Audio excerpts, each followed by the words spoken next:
bang, bang.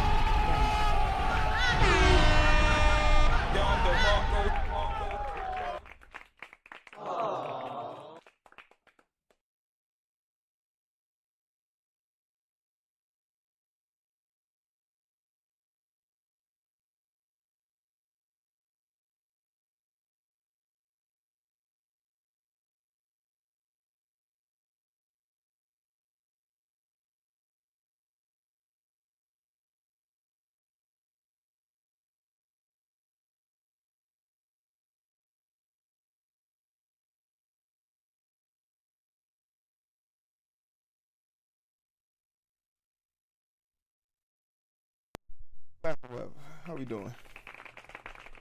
How we living? What's up, Robotech? Look out, grimy. How we living? How we living?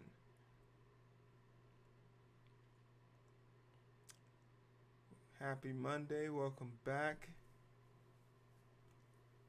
Free little bro. Y'all see they had my man's working at McDonald's. When he don't get this job he applying for, he gonna be working at McDonald's. They had that man on fries. He skipped dishes and everything. He supposed to be on mopping. He supposed to be on desk duty or something. Naturally. Cool.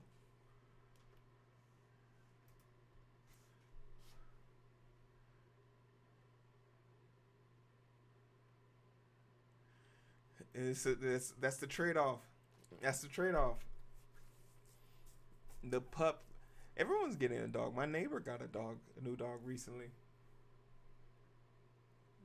and they felt the need to tell me that they got a dog. Respectfully, respect. Cause I don't feel like dog don't live with me. I ain't got no dog in the fight. You get it? You see what I did there? I have no dog in the fight. Sound effect. You get it? Cause I don't have a dog. Y'all get it. Y'all smart. Y'all smart. Y'all smart.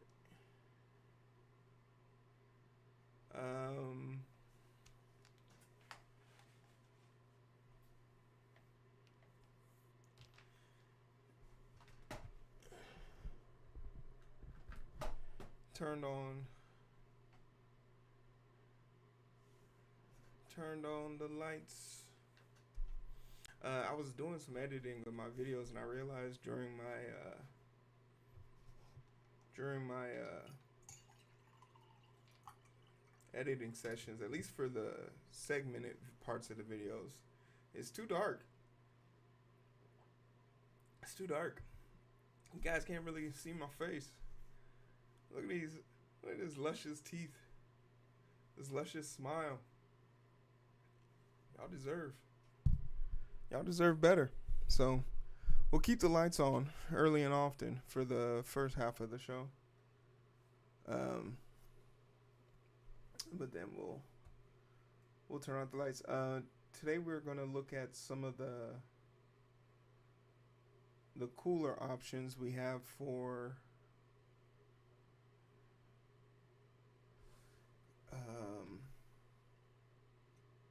so we're gonna try and we're gonna fix the GitHub for the strangest queue. So that's up to date. So when people go look at that, they can actually know what to do and how it works. I think it's super important that we like constantly try and update our GitHub repository so it's up to date. And it shouldn't take us that long because we're gonna literally copy and paste what we have from something else, change up a few things, and then add the necessary things to the side to it. Look out, Dave. What's up? I forgot I was live on TikTok. And then today's news we'll cover. I saw this like hilarious story which is really sad. Like a bunch of Gen Z kids. I work at a hospital, so I see a lot of the Gen Z nurses, and a lot of my Gen Z nurses like to work for me. They want to come work on my floor because um, I'm the probably the only person with authority under the age of 50. I'm being unfair. There's some like 40s and 30-year-old doctors in there, for sure. But like no one trusts them. For people you can trust, I'm your guy.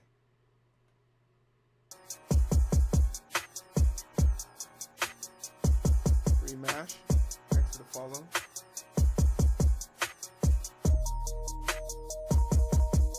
My YouTube has been blowing up. There's a bunch of people on my YouTube that are very upset at me about a video I made 72 hours ago. Who is that? Young, thanks for the follow. Like unnecessary, and I think a large part they're just lonely, right? They're just lonely people who haven't done anything other than be upset about stuff, right? When your only fame to claim is hating, like this person has literally responded 4 times before I could even write back once.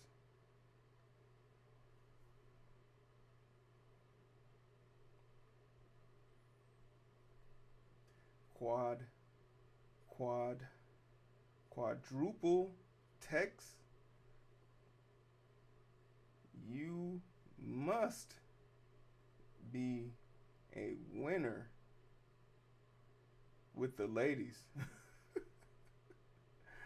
You quadruple texting on a thread.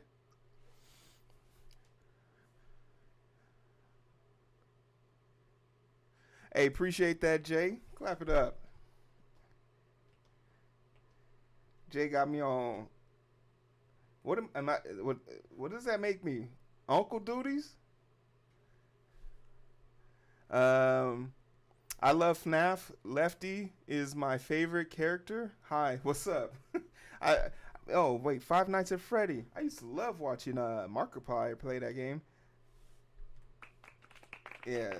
Jay got me on uncle duties, or what is it, pardon? Godfather duties? I feel like I beg your pardon. I feel like if you gonna get the Godfather title, somebody got to put that on you. Uncle duties already. Ash, I love your videos. Hey, I appreciate you. Thank you so much. Hey, if you make anything of quality in this world, to truly know it's of quality, there needs to be people who can be critical of it, even if their critique of your work is nonsense. Even if their critique of your work is nonsense.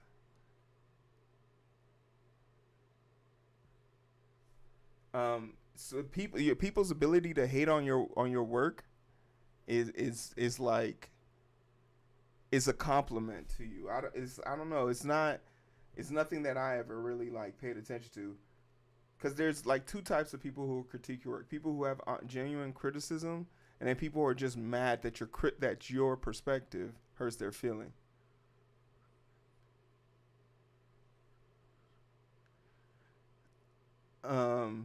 No, I've ordered Assassin's Creed. I ordered Assassin's Creed on Deluxe Edition, and they refunded my money. And they recently came out with an email basically saying that they're going to remove the Deluxe Edition, so you can only get the version below it.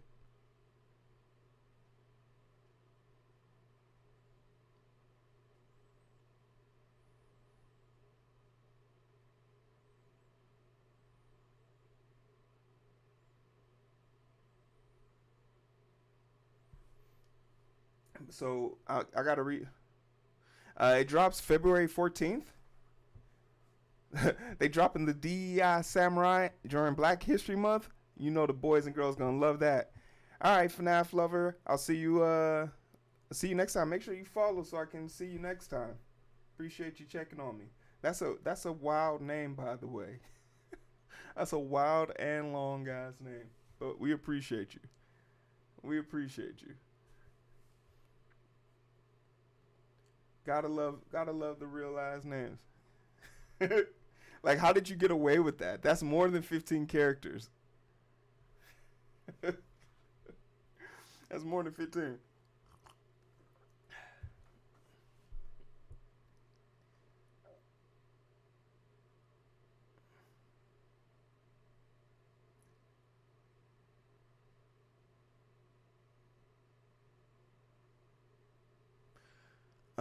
But yeah, nah, get it in, get it in. Friday, Friday, I got you. I can and I'll use that link that you sent me. Yeah, let me go ahead and knock it out.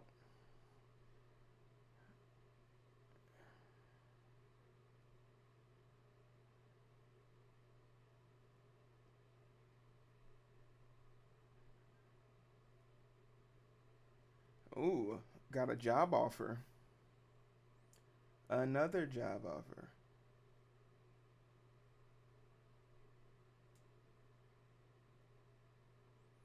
Oops, I forgot to change my message for the subathon. Subathon is canceled, y'all. Um,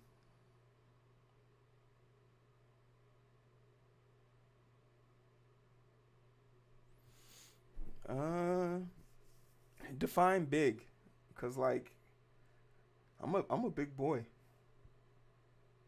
I'm a big boy. I stepped on the scale today, 310, 10 pounds away from my goal. Why come I look this good during the summertime? Why couldn't I do this during the summertime? An FDA position dealing with FDA algorithms and special canine vectors. I specialize in genetics. I don't specialize in genetics. Oh, oncology. Okay. We're looking for a specialist in the area, local to the Chicagoland area. You love me? Love you too. Do you love me? Do you love me? Do you love me? Do you love me? Now that I can dance, tell me. Where's the JavaScript? We're actually gonna do that today. Now that we're done with our main project, we can go back to JavaScript. We're building Battleship in JavaScript. I have a little bit of JavaScript, but it was for the subathon gift. So we'll do a quick refresh of that because I need to capture a screen grab of that so I can put it into the GitHub notes. But today we're gonna try and fix the GitHub notes, and if we have enough time at the end, then we'll look back at the Battleship, where we're gonna have 4 objects or 4 classes, um, maybe even 2. I think we only need 2.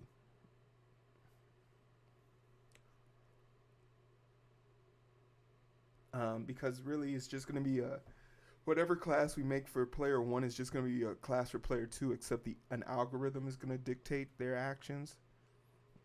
We're going to make this Battleship game a little bit more interesting. We'll have an easy and a hard mode.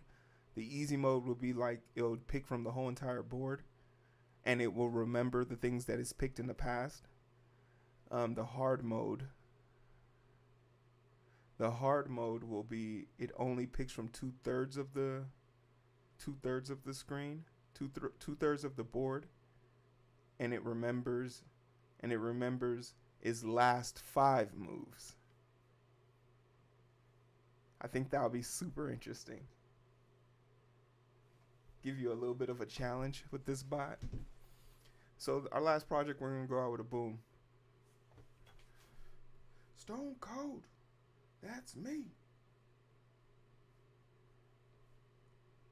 But yeah, we had the subathon this past weekend. It went off great. Um, in total, we had an additional 4 hours at it. So shout out to those degenerates. Apparently, you can't play guitar for 7 hours because your fingertips will melt off. Learned that the hard way, but we had a lot of fun.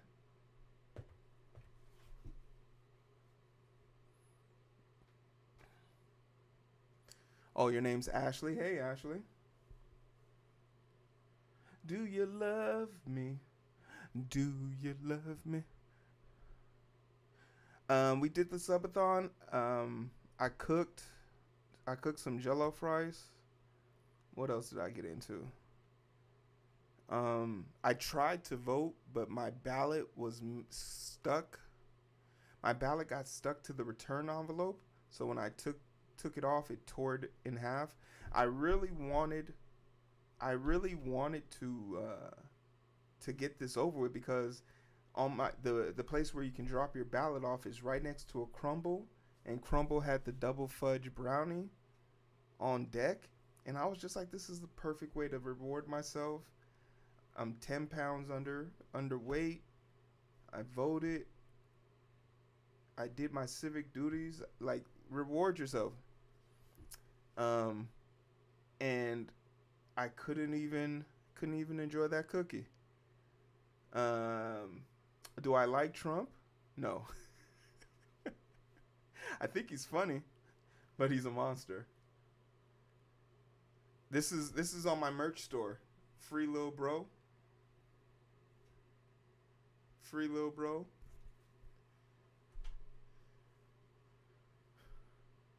Why do I think he's a monster? Well, Ashley, this isn't a political channel. Come now. This is a coding channel. This isn't a political channel. Yeah, you can have it for sure. What size you wear?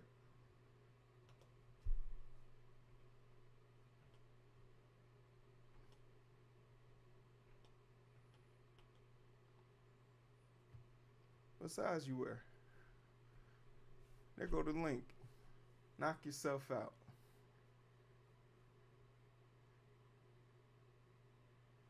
Yeah, but don't get this shirt. Get a Halloween shirt. We got the Halloween shirts on there. Those are gonna be way better. Get the Halloween shirt. Got the Halloween hoodies. Cause once Halloween's over, once we hit November, those are coming down, and they won't be back till next year. Same thing. All right, are we ready to talk about the news?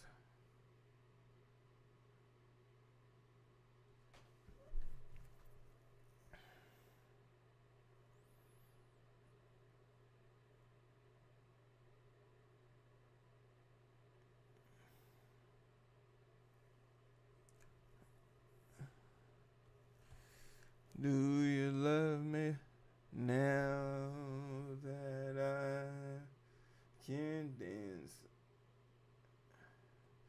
Tell me. Watch me now. Shake, shake. Oh, you're shaking up my work. Oh, you're driving me crazy. Work, work. All right, Ashley, you're in charge. Your job is to let people know while I'm streaming during this news segment that I'm not ignoring them. It's just that the comment section, just that I'm busy reading the news. All right. So if anybody raves, you just say hi to them. Let them know I'm not ignoring you. I'm just trying to do the news. Okay. Alerts are going off right now. Alerts are going off right now. What is this? Oh wait, damn! Somebody got there before me. Who was that?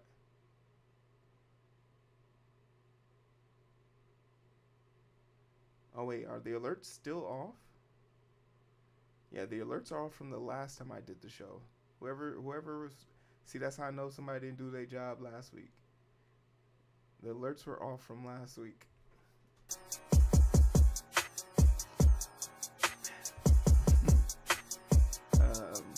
Van, thank you so much for the follow. We're on all those major platforms, y'all. You can catch us on every platform. If you don't want to watch me on a certain platform, there's more than one place to catch me. You feel me? I like to diversify my options here.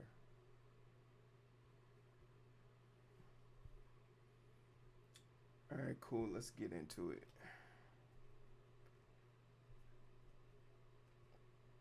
Oh wait, shit. Got that fan on.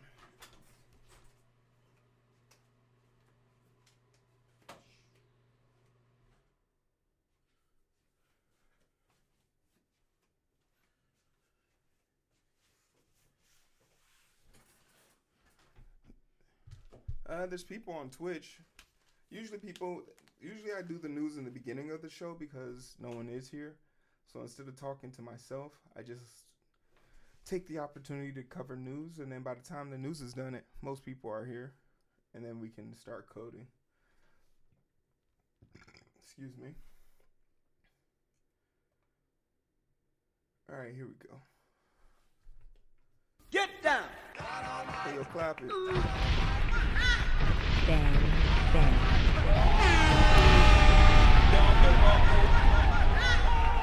I want all the Gen Z people to know that I'm as your millennial manager. I'm never gonna denigrate you, degrade you. I understand the trials and tribulations. You and me, we're not that far apart. I know you like to call me old school or unk, but literally in 5 years you'll be right where I am. But moreover, I want to say this to anybody who's out there trying to get a job in tech or whatever field it is now, because it's just not tech that's experiencing a drought. Stick to what you know. Be open to change. Be open to receiving constructive criticism. Be open to learning, and let every day be an engaging, anthropic point. Like, don't sit there idly. You can, definitely be a little somber about your situation, but every morning wash your ass and get on the grind, because no one's coming to save you. As we are going to find out in these articles, no one's coming to save you, but there are people who are prepared to receive the best version of you as long as you meet them halfway, right? So as your millennial manager, I want you to know I'm rooting for you. I don't care that you're 15 minutes late. As long as you get your work done. No, you don't have to come to the after work conference or nothing like that. And yeah, those 3 meetings at the end of your day with Cheryl, please go to them. We know that Cheryl is a boomer and she just likes to throw her authority all over the place. Just go. You don't have to turn on your camera. Just go to the meeting, okay? I appreciate you. I love you, okay? Keep up the good work. But with all that being said, not too many people have my outlook on leadership, right? It's hard to budge. My name is Hero. This is Coding with Strangers, and I want to talk about some of the things they're saying about my Gen Z kids, my boys, my girls. Why are they talking like this, reckless? It recently was brought to my attention that 25% of Gen Zers are bringing their parents to interviews with them. And I have so many thoughts on this, but I have one particular overarching theme with this, and I think it'll hold true once I read this article. This is from Business Insiders. We know where their agenda lies. They're very much so in the favor of corporations, so I expect this to be sort of denigrating and degrading towards the youthful working force. But I've said this before, and I've said it all the time. The old people that are in charge right now need to get the fuck up out the way. Go sit your old rich, I don't want to share my money, I'm mad that my grandkids don't text me back, have an ass down somewhere, okay? Go sit your goofy asses down. Just over here hogging all the wealth. You own 3 houses. You can't even walk up the stairs of your own house. You own 3 of them. Oh, that's my summer house. I can't live without it. No one cares, Bob. Ugh. But I'm just a hater, so I'm just a hater. But I was very interested to see where this goes. I wanted to kind of dissect this, and I want to kind of come at this. I'm very much going to be I'm going to speak right now. My bias is very much going to be in the favor of protecting the youth, right? Because I believe the children are our future. Treat them well and let them lead the way, right? Sexual chocolate. Gen Zers seem to be bringing parents to job interviews. It may not be as bad as it sounds. A small study suggests Gen Zers are bringing their parents along to job interviews. Who the hell wrote this before we even get started? Lindsay Dawson. Dogson insider interview. Hmm. In a resume template survey of 1,428 U.S. Zoomers, 70% said they had asked their parents for help during their job search. 26% said they had brought a parent to an interview. 26% had brought a parent them to an interview. I'm kind of confused if they're leading us on here. Why did they bring them? Did they need a ride? Is the parent getting them a job at their facility, nepotism, or literally is the parent saying get off your lazy ass and go out there and take a job, and the Zoomers are basically saying, look, there are no jobs, I promise you, and they're bringing them along to prove that there is no jobs, right? There's so many things that this could fall under. I'm super interested to see what they say. Discussing the results of the radio show report, Kim Koda said candidates once showed up to an interview for a studio position with their mother. That is just a bad sign, she said. Wait, okay, so, okay. For Gen Zers who said they had their parents as an in-person interview, oh my goodness, 37% said that they had them come into the office. 26% said the parent physically sat in the room while the interview took place, and 18% said their parent to introduce themselves to the hiring manager. Okay, this is okay. This is a problem, because once you turn the age of 15, I think in some states you can ask your parents to leave the room with you, at a hospital or a clinic. You have the right of dominion, right? I remember the first time I had to ask a parent to leave the room with their 14-year-old 15-year-old son. Talking to the son, he's as jacked as a 15-year-old should be, just jacked. He's going through puberty, doesn't really know what his body's doing. He has these long ass limbs. His face looks like pizza, and he eats brownies and cookies all day, and he has a six pack, and he's a football player, wide receivers, specimen. And I'm just looking at him, and I gotta ask him some questions. You smoking? No. You drinking? No. Are you having intercourse? No. Are you passing any of your school courses? No. Okay. Mom, I need you to leave. Mom, I need you to get the hell up out of here. But that's my baby. Ma'am, two men need to have a conversation. Hopefully you can respect that. Okay. And you could see she was getting all worked up. And I was like, my nurse is going to help get you some tea. And then me and the homeboy had a conversation.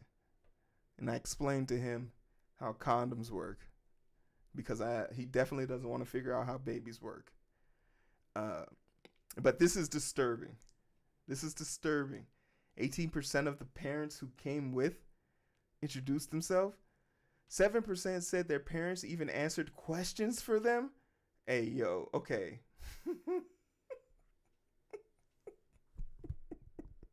I want to defend y'all. I really do want to defend y'all. Please. A growing trend. The sample is small, but built on previous findings that some Zoomers are happier when their parents are there to support them in finding a job. In a survey of 800 managers, directors, and executives commissioned by the Student Life publication Intelligence last year, 1 in 5 employees said their candidates showed up with their interview to an interview with their parents. Some employees, 39%, said that they avoid hiring recent graduates in favor of older candidates.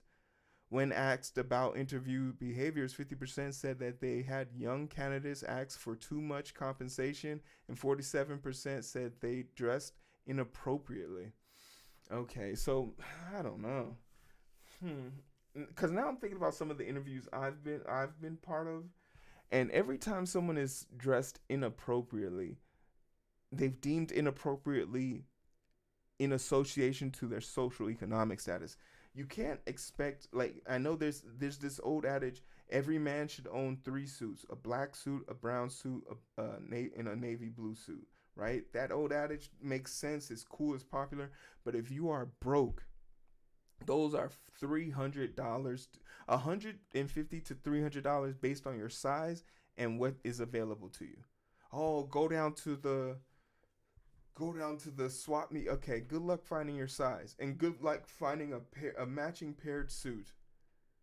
So like whenever a dude showed up to the interview in like jeans and like a t-shirt, I look at the position and say his job is going to be pushing patients from one point of the room to another point of the room. He doesn't need to be dressed accordingly, right? Usually they are able to pass my first test, which is the test of like my test is just do they have common decency and are they curious, right? Are they curious and do they have common decency? When they come into the office, do they greet everybody? How do they shake hands? How do they make eye contact? Because once again, I'm thinking about the job interviews for for up and coming, developing. I don't believe in putting standards on there. So like dressing inappropriately, I can, and barring them not having the means to dress appropriately, that bar has to be kind of tested and wavered. I mean, they need money, right? But I can get it. I can definitely get it. These polls have limitations. Managers say they have encountered candidates doing something doesn't mean it's becoming the norm. Business Insider could not find Gen Zers on social media who said they brought their parents to interviews. Yeah, I don't think anybody's going to be bragging about that on social media, right? I don't think anybody's going to be bragging about that on social media. It's also cyclic. It's also cyclic that younger generations are criticized for their every move. In 2013, the Wall Street Journal reported that a COSIUS survey of college graduates, 3% of millennials said they were dragging their parents into interview rooms. Yeah, I don't think anybody my age would be willing to admit that, even if they did do it. All right, right. The guidance and insight. While bringing parents along to an interview may set off some alarm bells, it might not be as bad as it sounds. Okay, impress me. It could be provides a much needed confidence boost for young people and may be the difference between them performing well or badly. James Unifility, a CEO, Bright Network, a platform for graduate job seekers, told BI the job market could be daunting early on. Okay, I can see this a little bit. Like, you got to remember that the Zoomers went through a pandemic, and they've been through in their early lives like the stock market crashing and then a housing crisis currently. So the Zoomers have been through a lot, and a lot of that development for engaging in the job market, they were posed to get on their way out of college, and as they didn't have the ability to do in-person college or in-person training, that became difficult. Another thing is when the pandemic happened, a lot of senior veteran people who said they would rather count their losses and retire versus dealing with the pandemic decided to leave. And when they left a gap where a new generation couldn't be trained by the older generation. So there is a little bit of like grace, and I think a little bit of accounting for this gap, that we can give them a little bit of a mercy. But I'm shocked that the numbers were even that high. That indicates Gen Z is a generation that values guidance and experiences that parents can undoubtedly provide.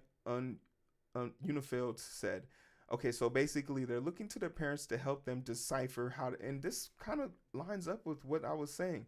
They don't know what to do because the time that they were supposed to be learning those traits was taken away from them. This makes sense. This makes sense. This makes sense. David Rice, a human resource expert at the media company People magazine, told BI Gen Z were at an age where they have been used to living with their parents for most of their lives. They naturally might seek their parents' advice and guidance when making important decisions like choosing a job, he said. Having a parent in the interview may alleviate the stress and anxiety associated with being interviewed, Rice said. Gen Zers might feel like having a present parent can help them to be more relaxed. He said it might reveal a lot about their natural communication skills and decision making process. I don't think this is a great trait though. I don't think someone who has to wait, like I don't think someone who, depending on what the job is, like, like you know, the thing about this is when you end up going to like a restaurant and you ask the waiter, "Hey, can I get barbecue sauce instead of ketchup?" And they're like, "Can I ask the manager?" I'll be right back. I'm gonna ask the manager, and I'm like, "No, no, no, no, no. Listen. Your manager is not gonna care about you doing this. Let me tell you right now, they're not gonna care about you doing this. Just give me the barbecue sauce and you can take the ketchup back." And they were like, "I just have to ask because I'm new here," and I'm just like, okay, but when you get back and they tell you it's okay, I'm gonna give you a lecture because I want you to understand how important it is for you to learn how to think on your own, right? And the manager comes up and says, "Yeah, what's the problem?" He's asking for barbecue sauce instead of ketchup, and you could see the manager, and I was like, "Hey, is it okay with you if I handle this for you?" He was like, "Yeah, go ahead, sir," and he walks off. I was like, "Okay, so you see what your manager just did there? I'm not even an employee here, but he understands how insignificant this decision you're about to make is. Do you get that?" And you could see some light bulbs going off. You could see like a little bit of clarity, but you could still see this desert of uncertainty. And instead of me to scold them further, this is where it's important. You have to reaffirm them. You are in charge. You make the big boy decisions now, okay? So I'm gonna ask you, take back that ketchup and let me get some barbecue sauce. And you know what this mother lover said to me? He said, "Would you like one or two?" I'm like, "That's what I'm talking about. That's what I'm talking about. You're in charge. You're in charge." I made him come around from around the counter and give me a hug. I was so proud of him. But if this was him, if the person I'm describing was this person that I have highlighted here, they would probably want to talk to their parents more often than not at the job, further undermining their supervisor's authority or whoever's in charge. When you rely too much on your parents, you don't learn from the world. That's why birds be kicking them chicks up out the nest. Go on with your bad ass. Obvious downsides. Anecdotally, some parents are confused about why their children aren't asking them to come to their job interviews. That is weird. Helicopter parents, man. Man, this is something I never wish on anybody. I don't even like the parents who are too into their kids' sports. You know, the dad who's got the visors with the kid plays baseball and they have 7 bats for their kid. And they're just every second coaching the kid. You got to turn your hips, got to turn. I'm like, yo, just, this is Pee Wee baseball, man. Relax. During school, she was very confident she never needed me to hold her hand.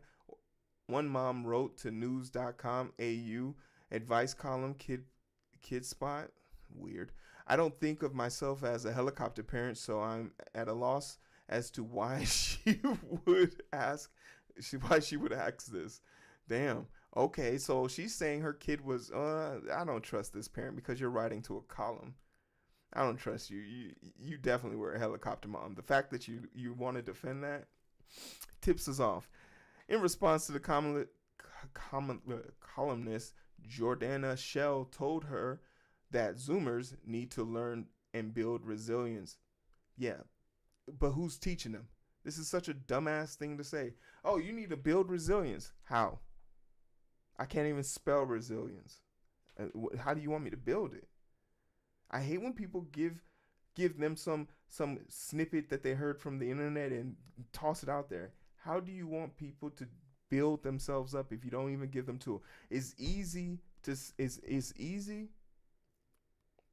to dig a hole. It's hard without the right tools. As parents, we have to know when to let them swim alone and when to throw them a life vest. While there are some benefits, there are also obvious downsides to parents coming along to interviews with their children. For instance, parents in the room may be tempted to interfere and influence their child's response. Jenny Bayless, there's no way I would have let a parent into it. If someone brought a parent with them, that's the end of the interview. Jenny Bayless, the founder of a recruiting company, Office Wing, told BI that the way companies recruit their staff has changed over the years, particularly with the introduction of online interviews. As hirees, we cannot always be sure who is in the room, she said, but when it comes to face, we look to create an environment that brings out the best in candidates. And this is the notion that I go with. Before we start our interview, we go down to the snack room, because in the snack room we got all these snacks, and that's another thing we use to test. Are they gonna pick something up? What do they pick up? If they pick up a paper or plastic cup, will they throw it away, or will they ask how to, or will they try and clean it? Will they put it in the dishwasher? Like, what are the steps they take? And I gotta say, everyone who cleans the dish and puts it in the dishwasher, it's an automatic second interview for you. Because who does that? Who does that? I've been begging the doctors to do that for years. Who does that? You can come work here. God bless you. They feel like the need to bring anything more than some notes with them. Bayless said she wanted to see a real person in an interview to judge whether they would fit in well with the rest of the team. And this isn't a factual thing. I hate this excuse. Oh, I'm going to meet you for one time and be able to tell if I like you and if you can fit in with my organization and team. Like, that's weird. Having a parent next to them is unlikely to bring the side out, she said. And as a parent, it would be hard not to input or try and embellish my child's answers, which for a hiree would be rather annoying. Facts. Having anyone other than the person present can skew the evaluation, Rice said. I can't imagine many employees would be comfortable with Gen Z bringing parents along to a job interview unless there's a clear reason for which is outlined ahead of the interview taking place. Yeah, especially you can't photobomb that situation scenario. No potential employer could possibly ignore the elephant in the room, she said, to recommend young job seekers try role-playing scenarios instead build their confidence. Victoria McLean, CEO of City CV Hanover Talent Solution, which coaches graduates in finding jobs, told BI the moral support was important, and practicing with parents was a great way to prepare, but she would draw a line at bringing them to the interview. Point blank facts. And in large part, I like to think that Gen Zers aren't wrong about what they are receiving. They have a certain level of stereotype. They're dealing with a group of people who, two generations of people now who probably just see them as abysmal, and they can't believe that they're actually working on their levels, because a lot of boomers aren't retiring because they don't have enough money for their own savings, so they're staying in these positions longer, and a lot of them are staying in their positions not working full percent. What do I mean by this? And this is no disrespect, but a lot of these people who are still working are working more so because of their grace, right? They don't carry the same equal workload. And that can be said about new people too, but the goal is for them eventually to reach their limit and then get to it. Gen X, they are probably predominantly the managers, millennials, middle managers for some of them, and then Gen Z are going to be considered the workhorse. So the workhorse of the group is lacking in size, lacking in knowledge and experience, and lacking in leadership. They don't have any hold heads to kind of hold their hands, as a lot of millennials are competing with them, and a lot of Gen X are competing with boomers to just get them out of the way. So there is this sort of free-for-all happening right now in the workforce that a lot of people aren't really sure what's going to come of it. But I do want to make it clear that they are experiencing some sort or some level of discrimination. I think it would be called discrimination. I'm not sure what the term is I'm looking for here, but they are experiencing a little bit of pushback in the workforce, just be from stereotyping, right? Bopa said her first manager was openly degrading when talking about Gen Zers, calling them unstable and judging younger colleagues for working in coffee shops. Whew. I've had managers in the past judge me for not having furniture in my apartment. Bitch, pay me more. Could you imagine? Well, first of all, how'd y'all get in topics? See, that's the problem. Y'all be talking too much. Why does anyone at your job know you don't have furniture? Why are you talking about that? That's the problem. Gen Z, you guys got to stop talking. Shut the hell up. Adding that they would blame it on me being a Gen Zer who would just be lazy. Bopa added that also she's been called princess, which is I'm sure is the new take on Snowflake. Very much true. Accenture did not respond to the request for comments from the Business Insider. So we got it to this point to say what?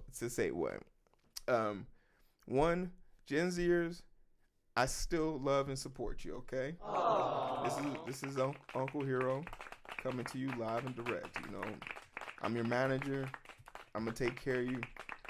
Fridays, I'm gonna get y'all order y'all some lunch, okay? And on Saturday nights, I might invite y'all to one social lounge or bar outing, and then after that, you cannot follow me to the next event. That is where we separate, okay? Fucking came in there with bent up Air Force Ones. What are we talking about? But more importantly, at work, my goal is to make sure that the generation before me can effectively do their job, one, and two, feel safe or comfortable doing their job, right? That is the objective. That's the goal. And everything else is just an outlier because I've made it my whole ordeal not to care about other people's extenuating circumstances at work. If it's not hindering your work, I don't care about it. If it is hindering your work, then we got to have a conversation about it. But the last thing I need is someone who doesn't have the confidence to make decisions in healthcare have to call their mom. And maybe that's the reason why I don't see these things, because the jobs we work in, you would have been weeded out long before you got to me. Before you would have ever seen a patient, someone would have weeded you out. But for jobs that are much more approachable to the common person, maybe we do have to reevaluate how this thing. I'm not beyond reproach on thinking that the pandemic has caused some irreversible damage that we haven't accounted for. We haven't put any work into it, and we haven't put any mental effort into trying to help those people who suffered through that. So I definitely feel like there's going to be consequences of those things that happened in the past, and we're starting to see what they are currently right now. But with all that being said, I'm still gonna side with the Gen Zers here. Don't bring your parents to a job interview. If your parent truly does value you, they will make sure that you're mentally prepared. They're gonna get you coaches. They're gonna get you training. They're gonna make sure that you feel confident enough to do it. Whether it's training and practicing with them, getting you books on confidence, because you not having confidence is something that comes from within, right? You got to learn how to build that. Read self-improvement books, self-help books. There's a bunch of great books out there that can just really tote the line. I'll snap in a bunch of books that I thought of at the last second will pop up on the screen. Check some of those books out. Get a feel for who you are and identify what you are willing to stand on business for, right?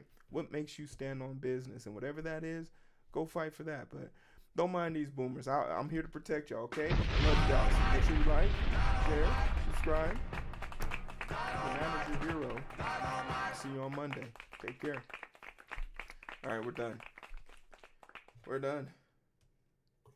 That took a lot out of me. That took a lot.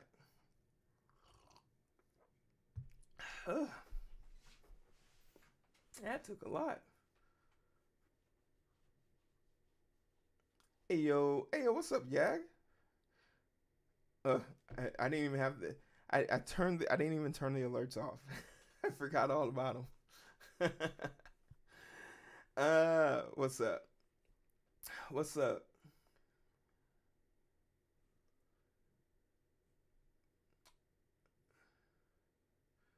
The bean pool. Hold on, we got a bunch of people in here.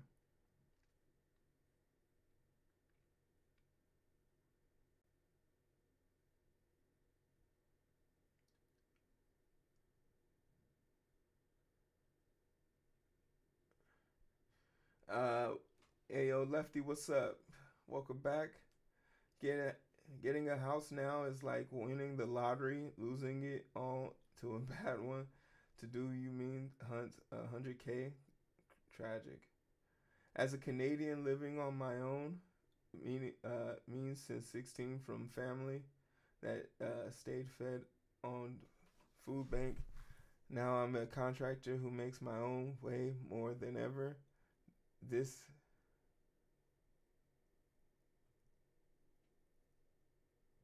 this discrimination I'm believing against people from broken families is sad. Yeah, I can see where you're coming.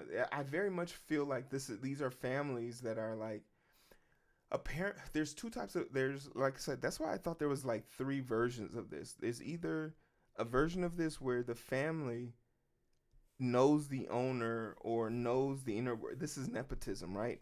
That's not a bad situation. Or this is a situation where the parent literally doesn't believe that the person is working hard enough to get a job, so they want proof. Like, no, take me with you to your job interview so I can see what's really going on, right? Which is also tragic. And then probably the third and the probably like the second saddest is they genuinely want to like, hey, do you? I'll come with you. Like, this is big. You're probably like this is probably the first person to graduate from a college or have a formal degree, and they're the first ones to do this, or the first generation family member who's legally in America. And it's like, oh, can I come with you? Can I?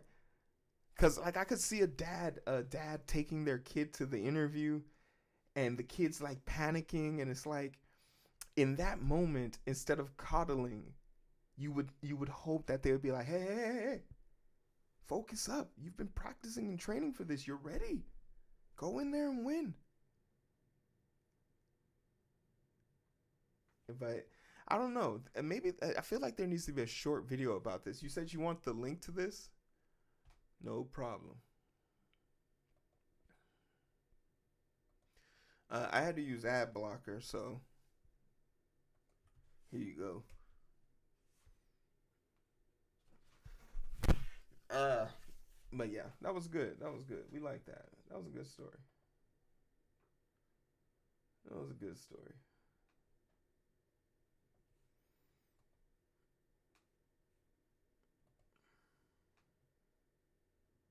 Yeah, how you doing? Yeah, man. Oh man. So I put out a video recently about Asmongold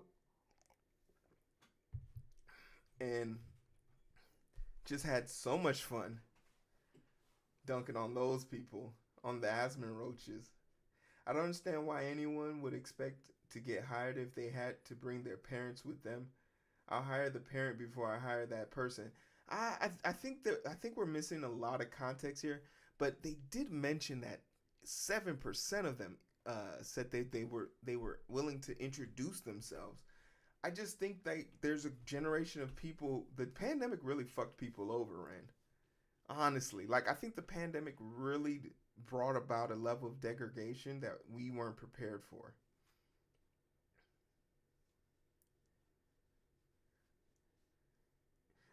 The thing about it is, I was making reference to his comments about Palestine and just talk and him his racist rant, and there was so many people that were just like, he wasn't being racist. I'm like, hey, look, man, he apologized. He made a 20-minute video apologizing about it.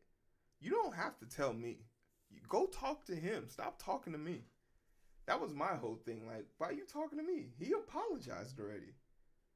They're like, he's just doing that so he can get his life back. So you're basically saying that you're cool with a dude pretending just for the sake of money. Like that's your angle. No, I did not see it. I can't. Oh God, is it an improvement or is it worse?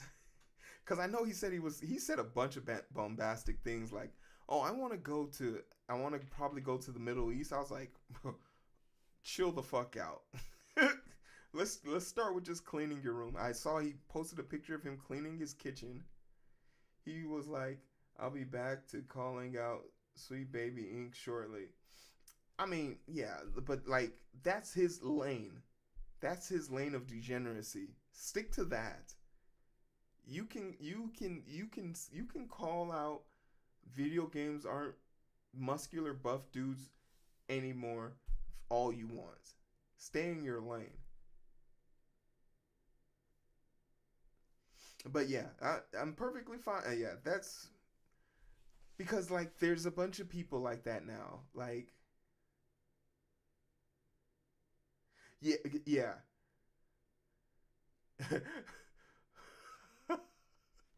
Brother Usman.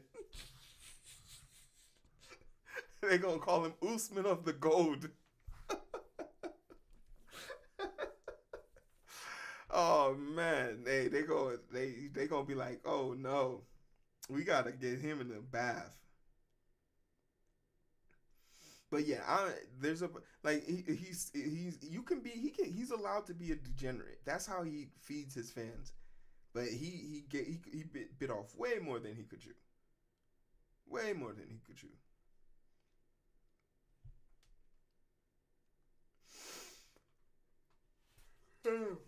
But yeah, he has people in there quadruple texting me in my chat, which is crazy. It's diabolical, actually.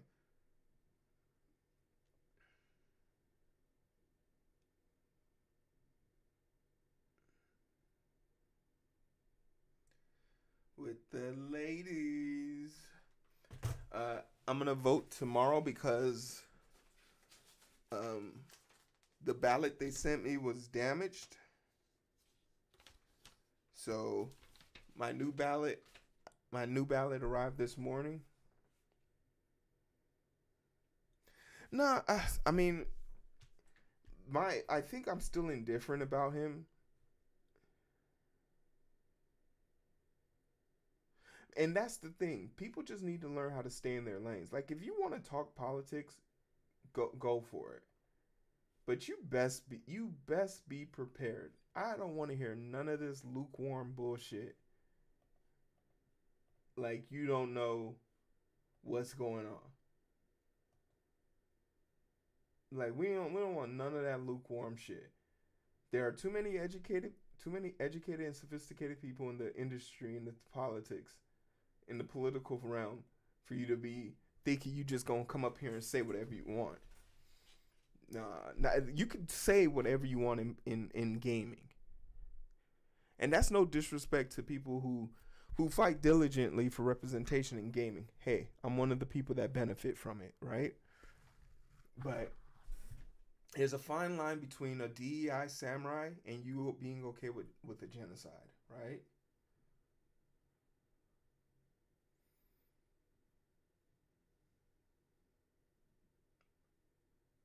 Yeah, and guess what? And if that and I think the reason why I was indifferent with him is because I was okay. I'm okay with people being upset with there being a black samurai.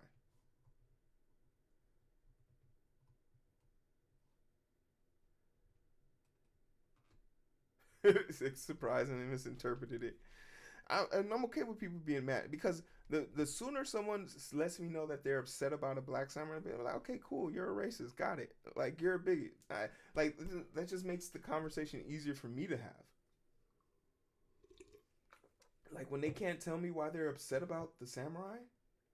Why are you upset about the samurai, man? Why are you upset about the DEI samurai? What's wrong with him? There's aliens in this game. Did you know that? There's aliens. You fight a cyclops in this game. What are we talking about?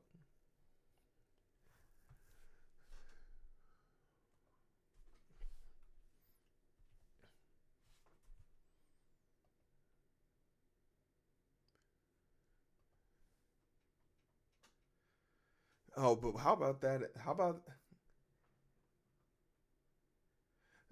there has been two people in Japan of significant note that has raised alarm. If you, for what it's worth, one of them was a person.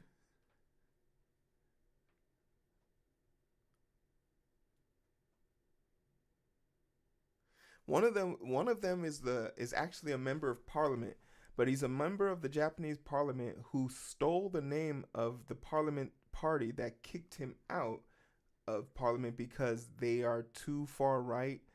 They're basically the MTG and Lauren Boebert of their party. And basically, anytime there's a social issue they don't agree with, one of them being at these conventions, a lot of the cosplayers dress very inappropriately. And one of his biggest gripes was that there were men who were dressing up in the maid outfit, and he was very upset about that and felt that those men should be put in jail with a minimum of 5 years for cosplaying.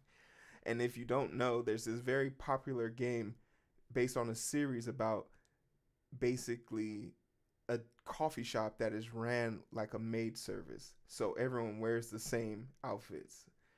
Um, and he's very upset. But there's only two of them, and when he first caught wind of it, he took a notice up to Parliament that he wanted this to be brought to the floor.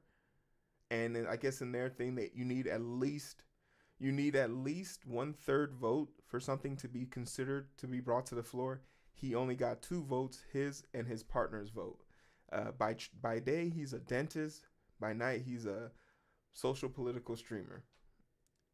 And when I reached out to him for comment, he didn't respond. Also, they've sued him to get ownership of the name that he stole. So, if there someone upset about it, yes. Is that person significant? I'll let you decide. The thing about it, Yag, I shouldn't have to be. This should be common sense. But like, when someone says like, "Oh, you're not a real journalist," I'm like, "Yo." I read an article every day. Let's say the most I've read is 3 paragraphs. I've been reading articles every day since July. That's when I started posting those clips. It's fair to say that I've read at least 6 books thus far, 200 pages each. I read 3 paragraphs, and that's just what I read on stream. It's not about like the research I do after the stream, and it's just like he didn't respond to my request for a comment. And it's just like I just wish that like you can call me a fraud all you like, but saying like reading is easy. I might be dyslexic, but reading is actually easy. Like the amount of medical books that I've read. Hey, what's up, Nan? All right, you guys. We want to fix up the GitHub repository. We're gonna get fix the README for this. Yeah, for the yeah, we're gonna fix up the README.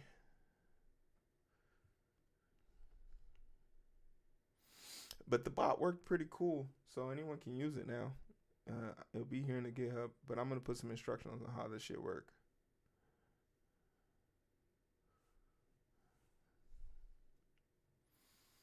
Oh man, you know what I do need? I'm gonna need an example. And actually, let's go to the screen real quick so we can take that screenshot and put it into Imguire so we can pull it.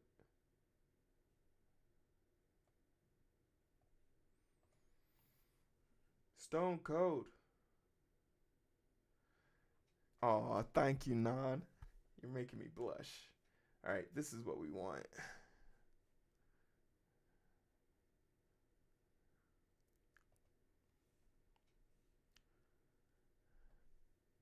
I have to thank Sockhead. Sockhead was the one that put me on game. But yeah, today's article was really profound.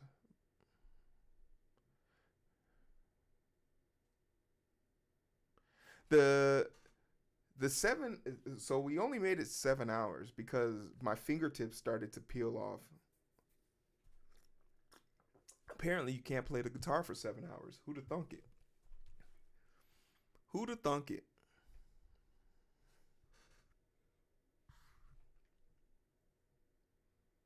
Um,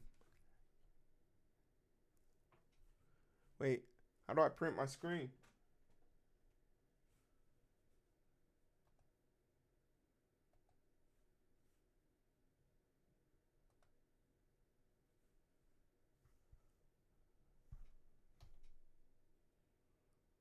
Man, why would it work then? I mean, I posed and everything.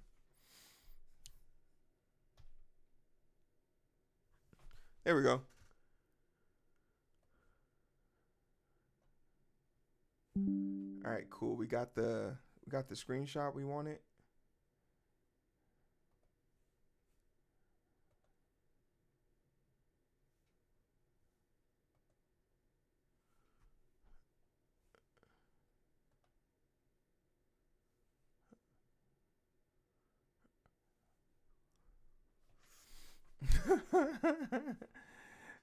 Be right back. Gotta get my coffee. Whoa, coffee at night?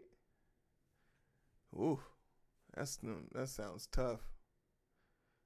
But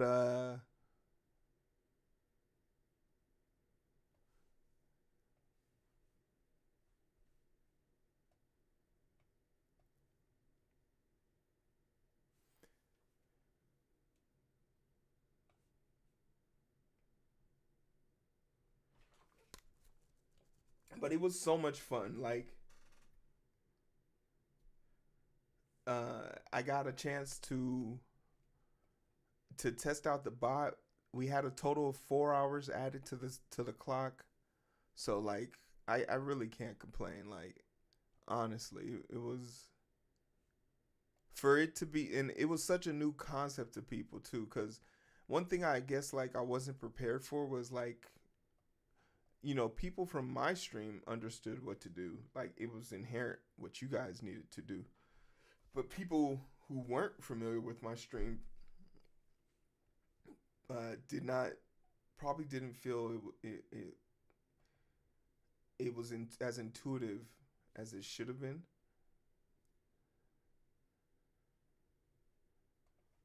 All right, so we're gonna copy this, and we're just gonna make a duplicate of this, and then we'll change it up some.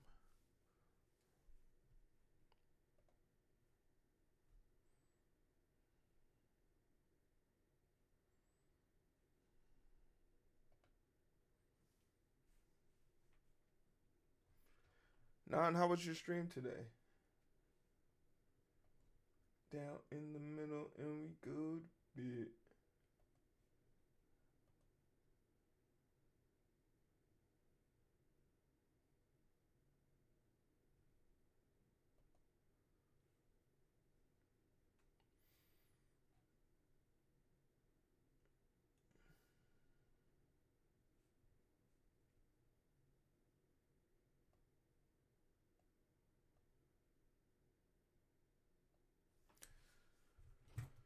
No stream. I needed more I need more needed more vacation time.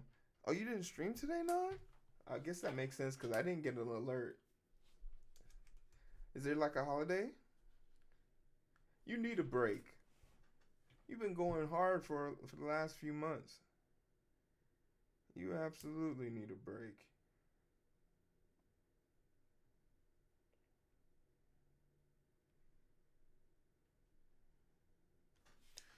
Yeah, break times.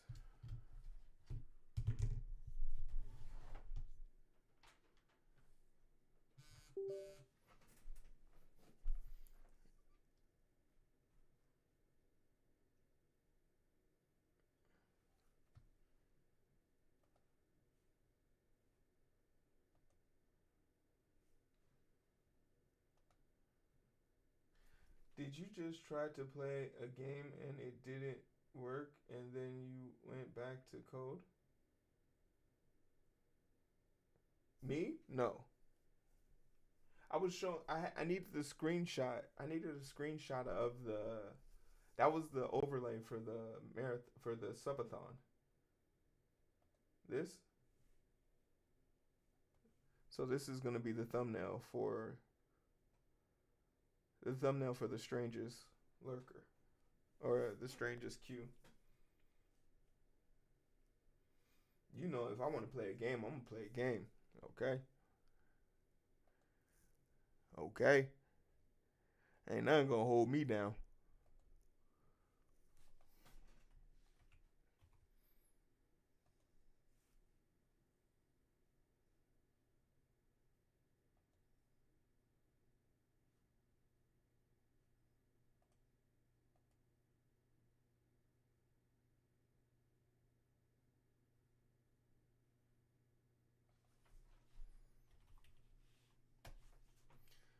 Game coping.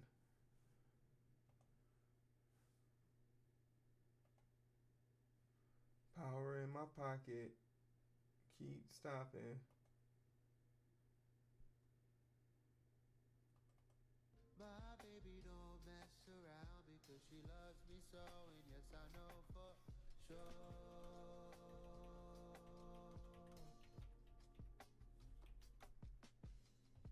But does she really wanna, but can't stand to see me walk out the door?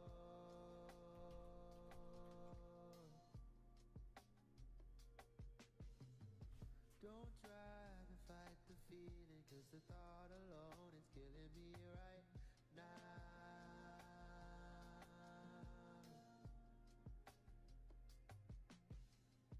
Thank God for mom and dad for sticking two together, cause they don't know how.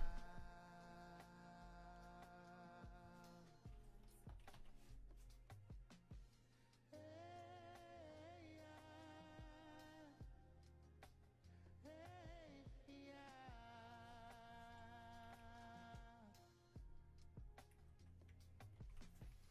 Hey, yeah. All right, how much of this do I need though? Hey, yeah.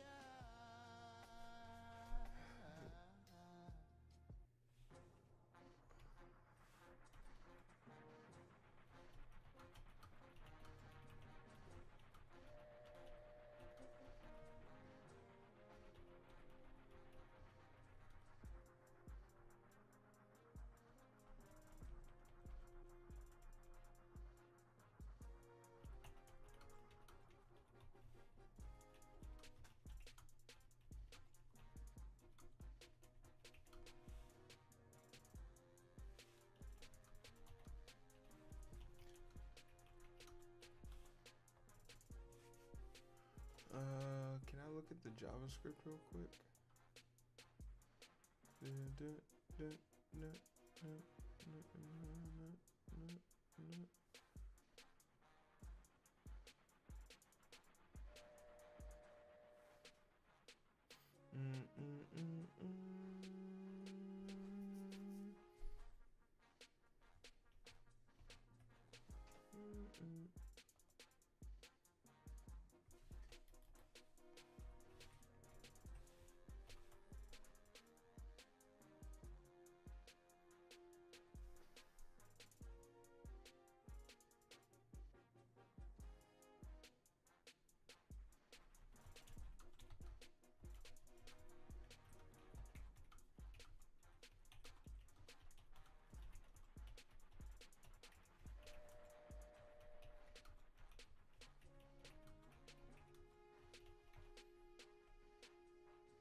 What version of Python am I doing this on?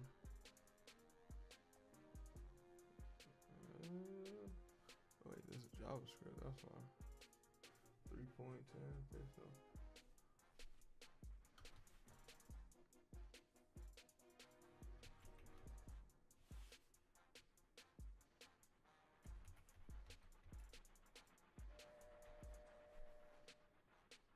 Ba-da-da-da.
Mm, mm, mm, mm.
Okay, excellent. Now we have some continuity.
snaps! I forgot about the game.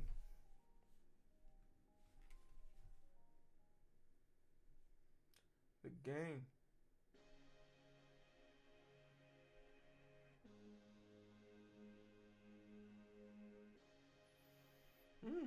The Ravens are dominating.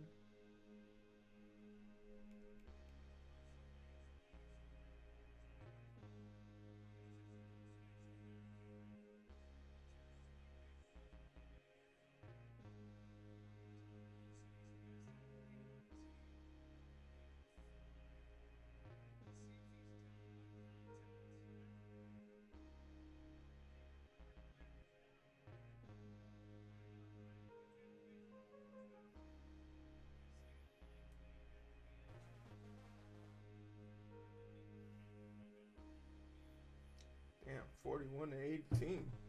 Started off as a game, got motherfuckers getting blown out.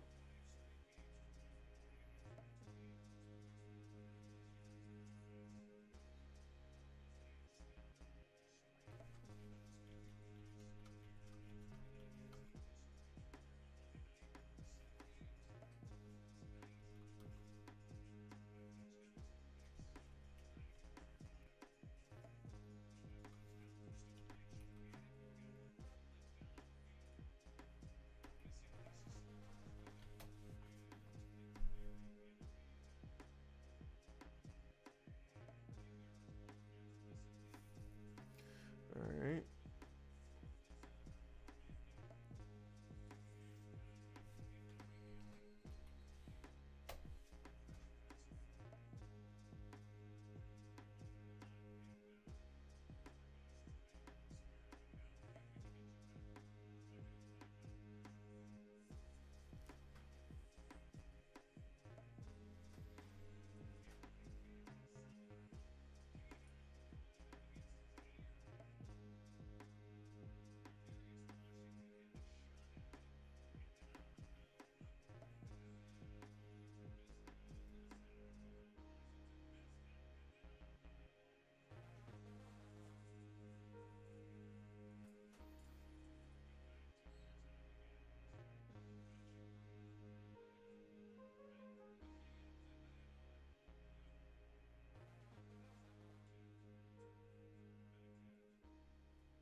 I feel like I should be able to drag and drop this, but I can't.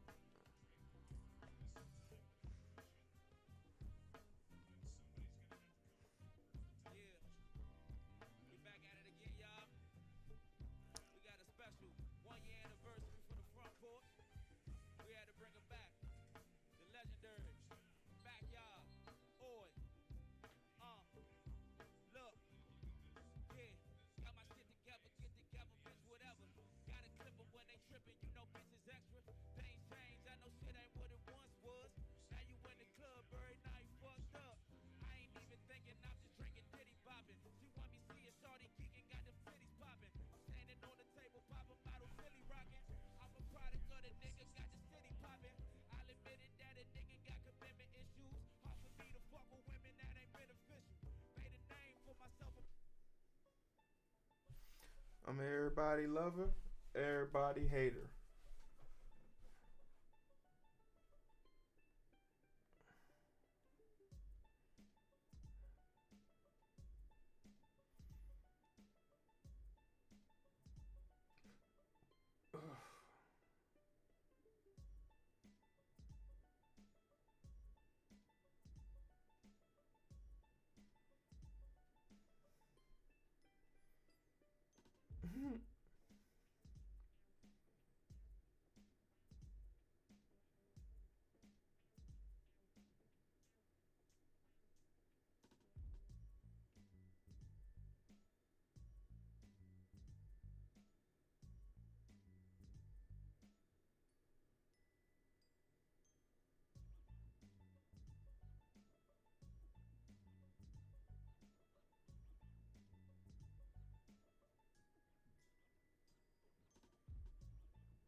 Goofy.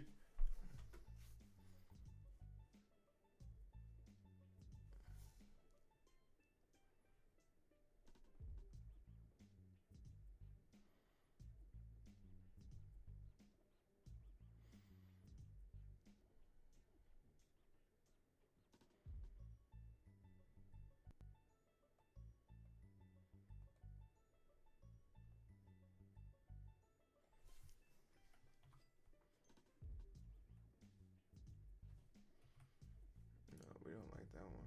Yeah.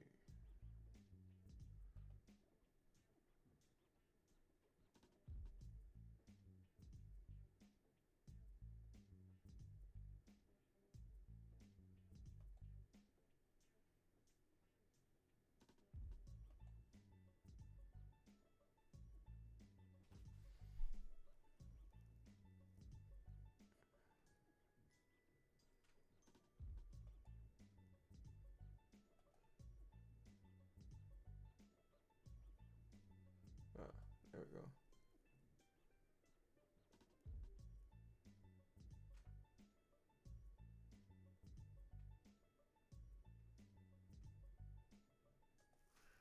I think I need. Yeah.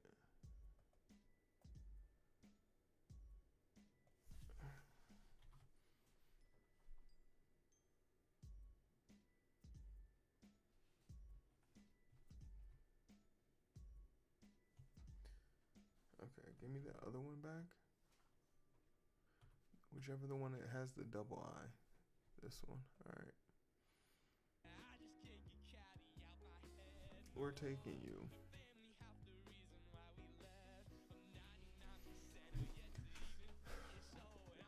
Where the fuck the song go? What the fuck is snow? Can't repeat the cycle. But my only hope's to cope up against the ropes I know. Yeah, I might go psycho, might go mental. It can start to spiral, I'm getting close. And SAD hurts worse than a bird. PTSD when it gets cold. So I'm like, everything's better on the West Coast. West, yeah, on the West Coast.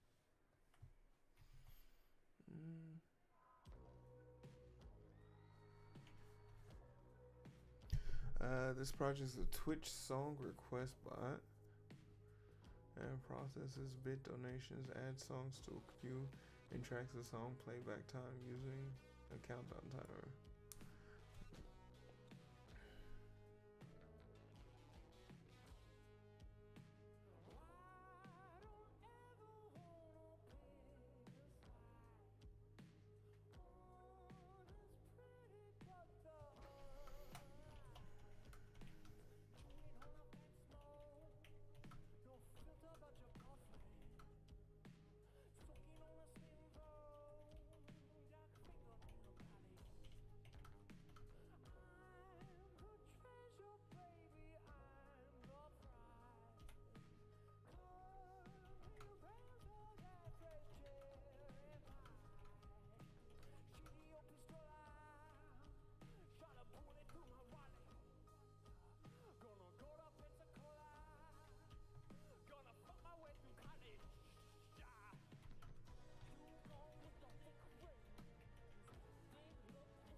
Hey, what up, Shake?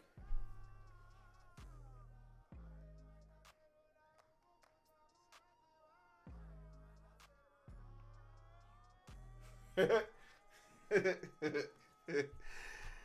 know what? And I meant to text. The group like, what's going on? But it slipped my mind. Wait, and Icon's ass was in here a minute ago. Icon just getting reckless. He like, oh, Hero and Shake can figure it out day of.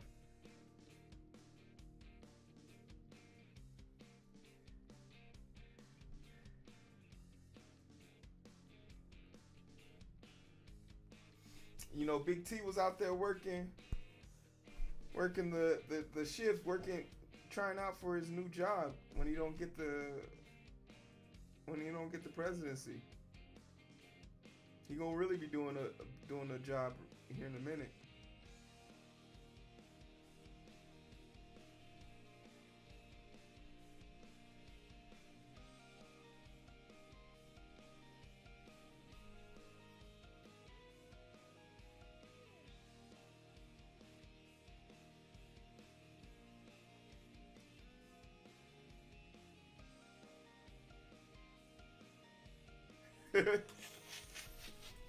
Don't worry, one day, Shake, we're gonna make the big bucks. Icon's gonna flip on us and take everything, and we'll be able to write a classic story about it. It'll be great. It'll be great.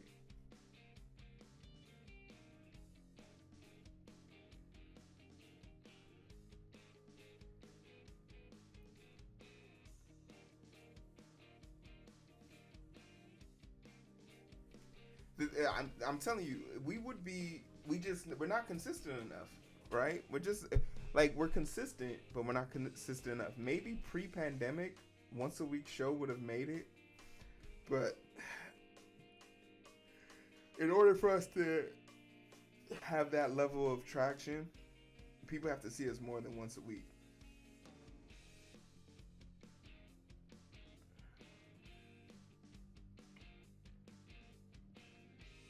Yeah, that's what it really comes down to. Because I don't see.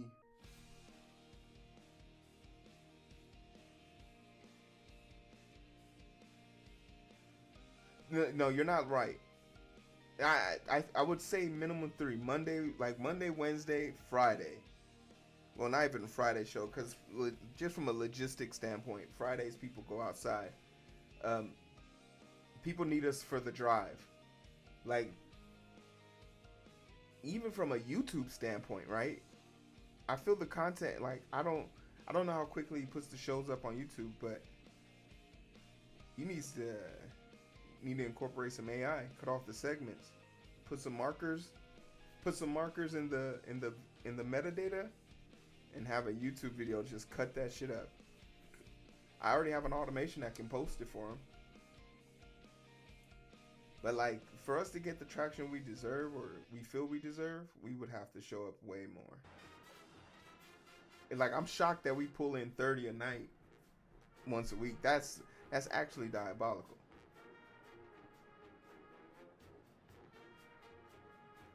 And I saw that jab earlier. People come here to get work done. Okay, we out here trying to make sure our GitHub represents us as well as possible.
Yeah, let's see what he texts back.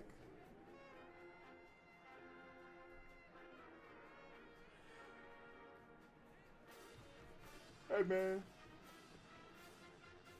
That man ain't texting back. Hey, be more putting the spanking on.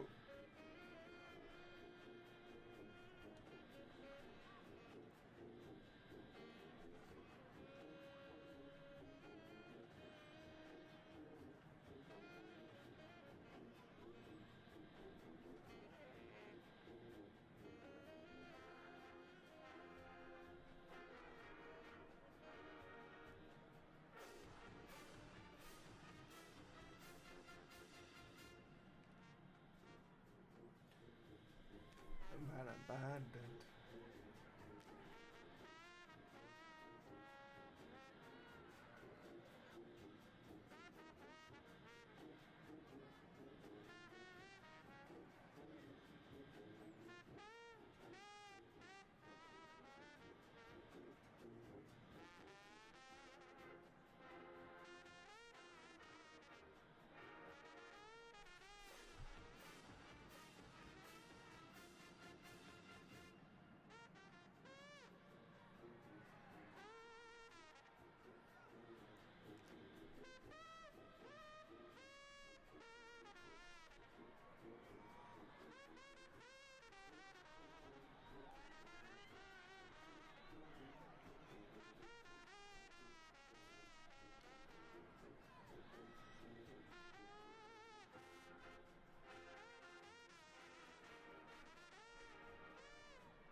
Your opinions are mute in the face of his facts.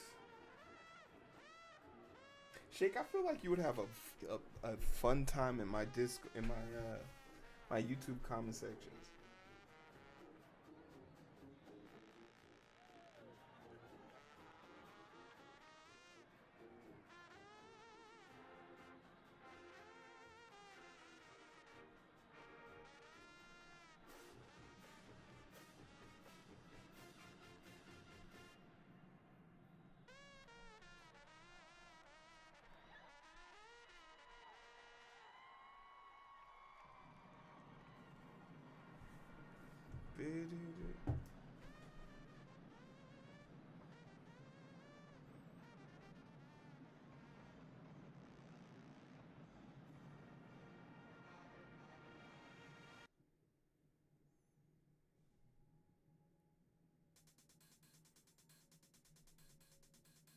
And you're listening to the sounds of Benji 303.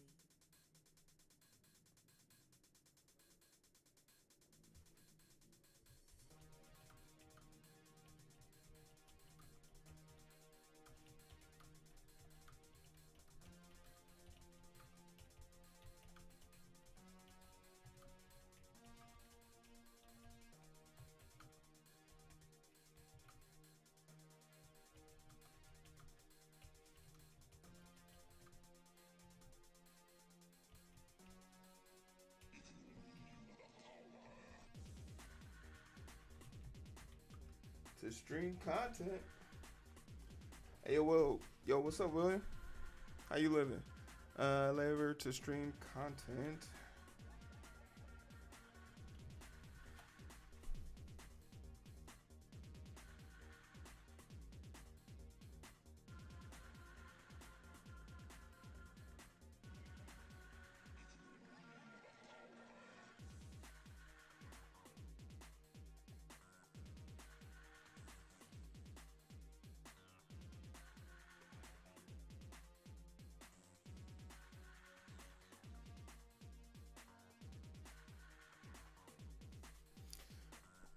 Okay, so that makes sense. I want to see.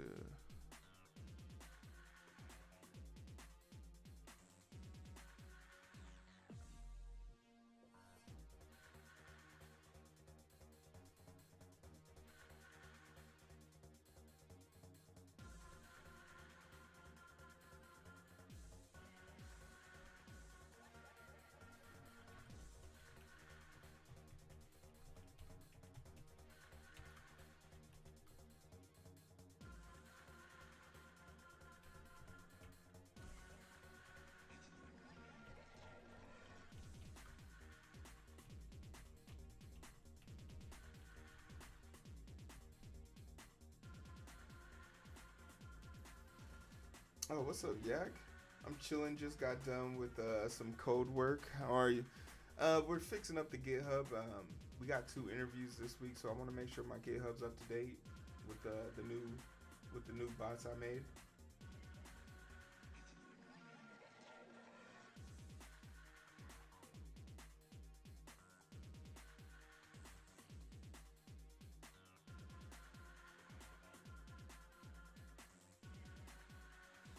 Appreciate it. It was an interesting position.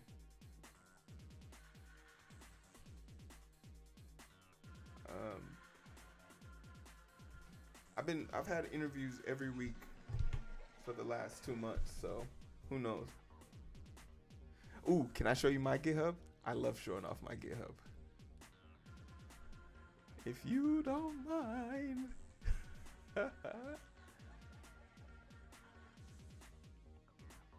So this is mine.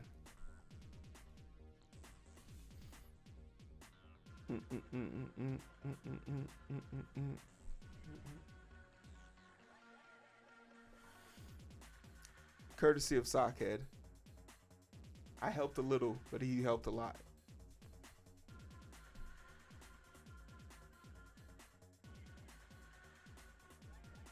Shake gonna be back. We trying to figure out if we're doing the show tomorrow, because our great leader hasn't sent us. Our great leader hasn't sent us any notes.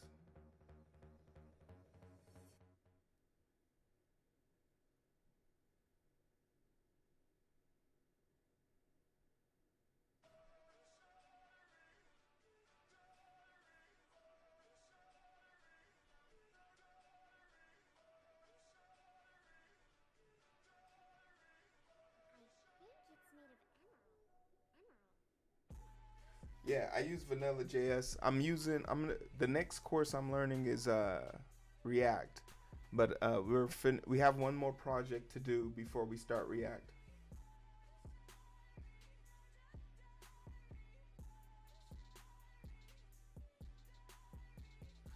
But my major language is Python right now. But like with these, I try and make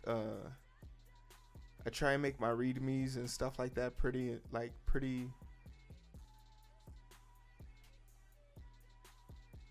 right. Like my readmes, I try and make them like pop.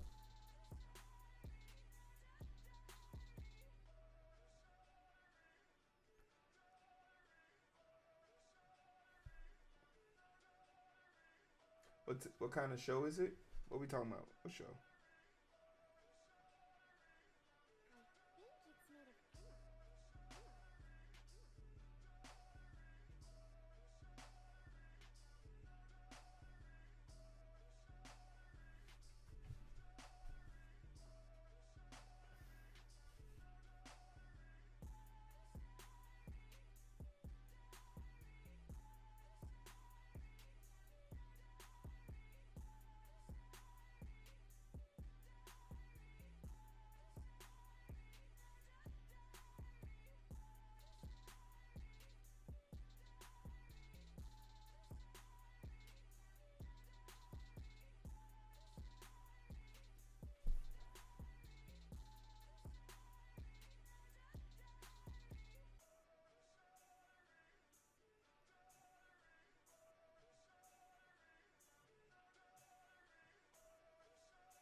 I enjoy Python so far.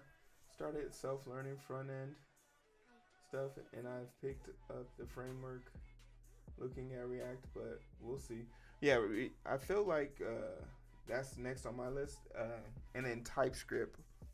Like I'm not really looking at things that I would like. It's like, what do companies hire for? And the most I've seen is React and TypeScript.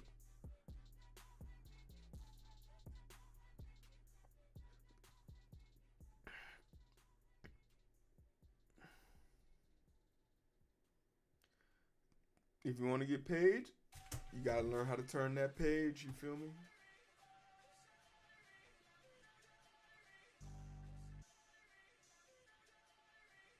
Yeah, me.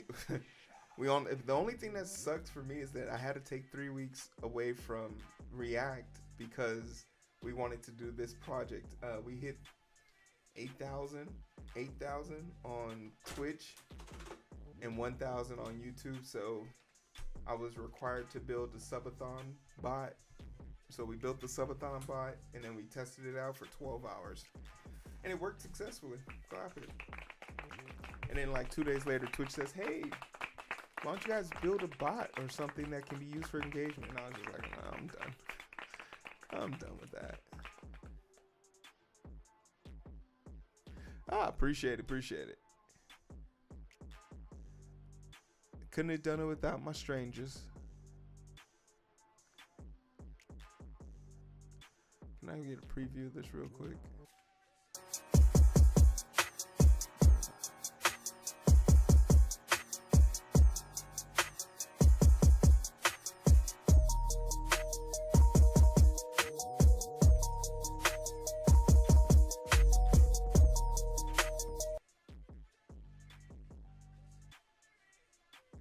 Scorpio, thanks for the follow.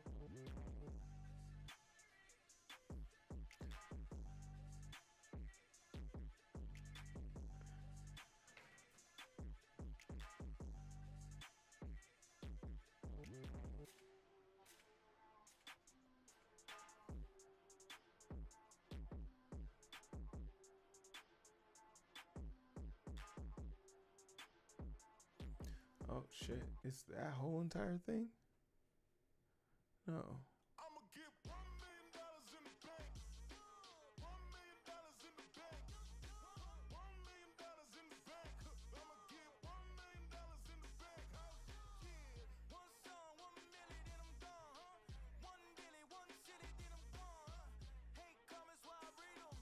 This ain't a song about money, it's a song about freedom. When it comes to the money, I be interracial. I be mixing euros with the dollars and the peso. I don't need a boss, I don't need your say so. Here's a few things to address before my label. I made a song with Eminem, I made a song with Pharrell. They up Href, Puff Sub. I net 200,000, did it all by Alright, let me see what this so I looks make like. another hit, but I'm promoting it till I make $1 million in the bank. $1 million in the bank. $1 million in the bank. I'ma get $1 million in the bank. I need higher wages, cause of this inflation. Every time I make it, spending on a payment. I need bread for LASIK and my auto maintenance. Every time I make some money, government gon' take it. I understand that they build a prison and call it capitalism, but the only way to some freedom is dollars, so I get 'em. Got no pension for penicillin, I gotta get 'em million. If I don't leave nothing for my children, then I'ma be a villain. I told It you is I'd be a different. rapper, be a YouTuber. Okay. Get your coin like you're jumping on a coupe trooper. Tech getting all the money here in modern times, so I'm about to shift for a dollar sign. Look, these are my wages, they itemized. I get 2K a month from some Spotify, 50K from a deal that I'm about to sign. Airbnb. Alright, show me the upgrade. Ooh, that's big. But it works. Let's go 400.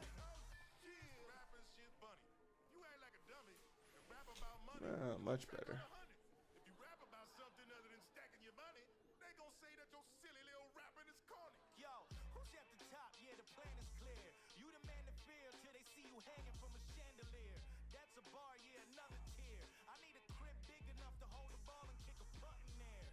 Truthfully, I don't really care about wealth, but I got bills like everyone else. See, I try being humble, humble get no respect. So before the shit bubble Are you what course are you using to learn React?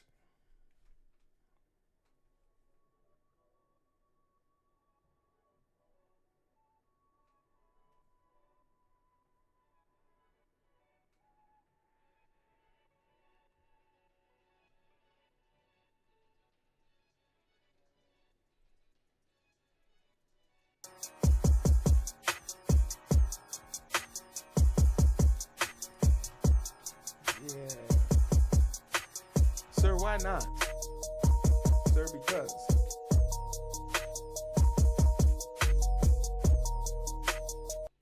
Thank you for the follow.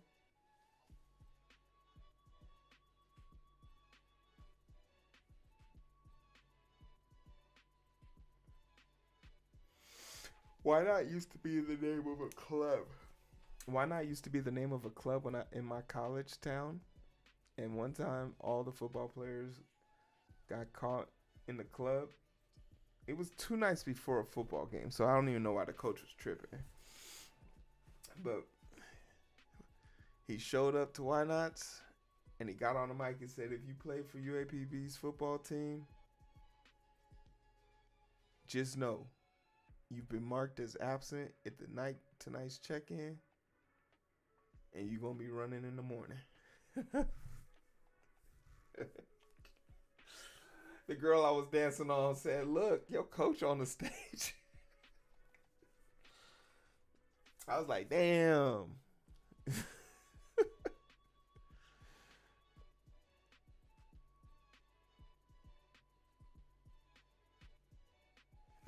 Our coach was so lame. He was just such a loser.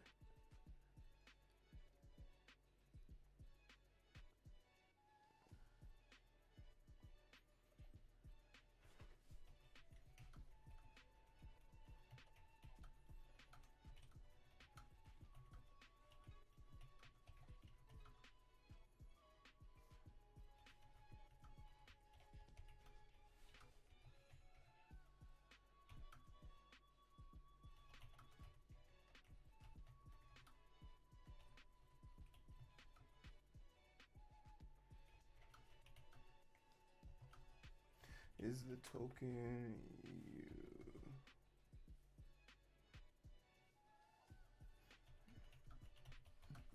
you get from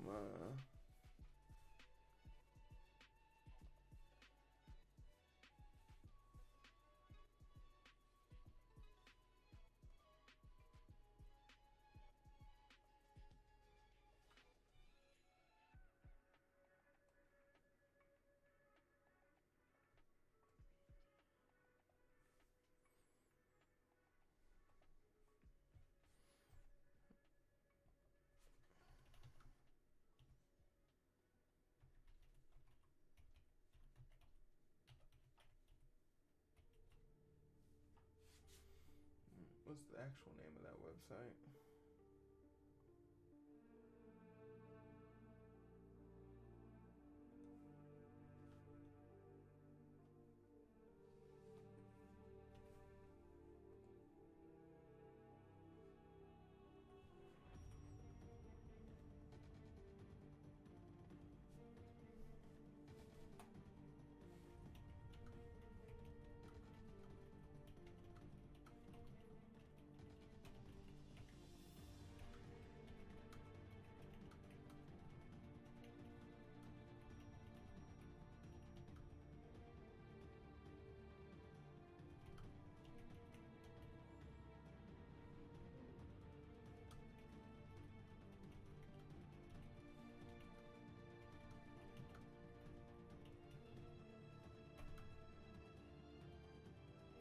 Potential updates could be running a routine to do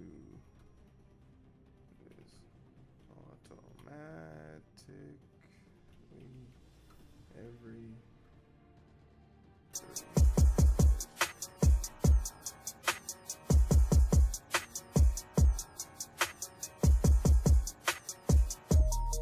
What up, Cap? Every 3 hours. Thanks for the follow.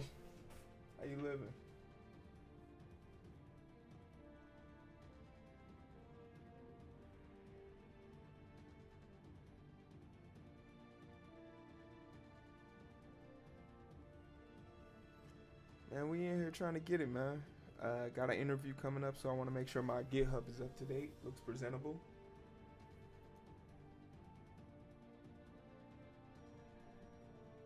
Yeah, been on my journey for about 2 years now. You must be new to the game, or you a vet. What's your story?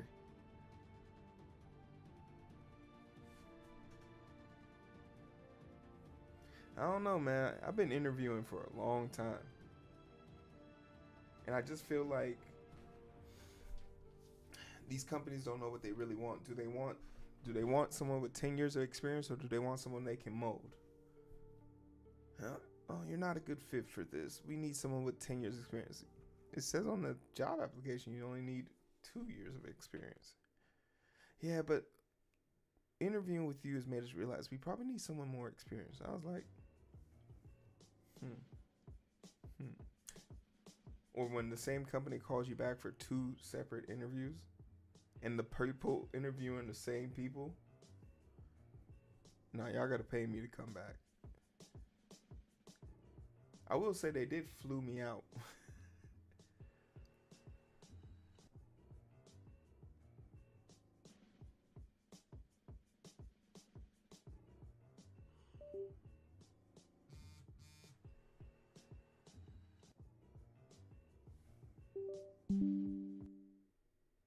Yeah, I've been working for the last 2 years.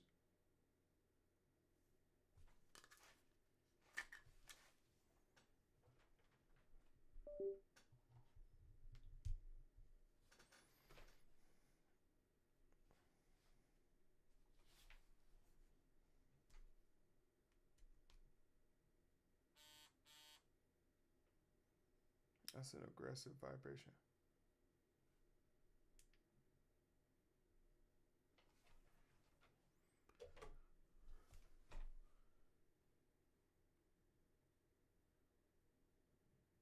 Just don't wear the shirt to the interview. Facts. Facts. I had it. I was just even though it was just a photo shoot. I was proud of my boy Donnie for getting his hands dirty in a photo op.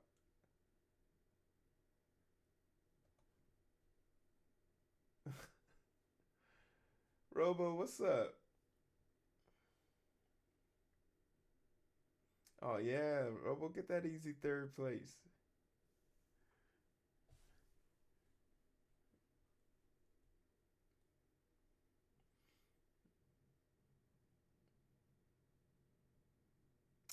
Don't worry. There's definitely gonna be another opportunity for us to use the bot. But the stream went well. It went great.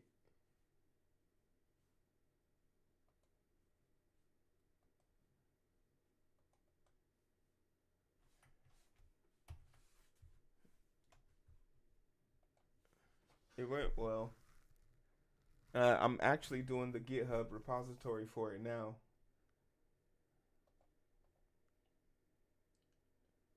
So I can use it in my interview Wednesday.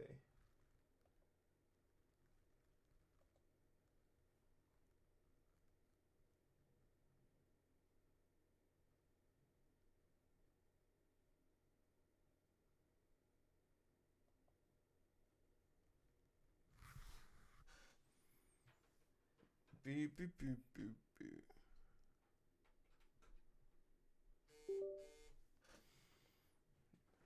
Just took my music away from me. It's cold blooded.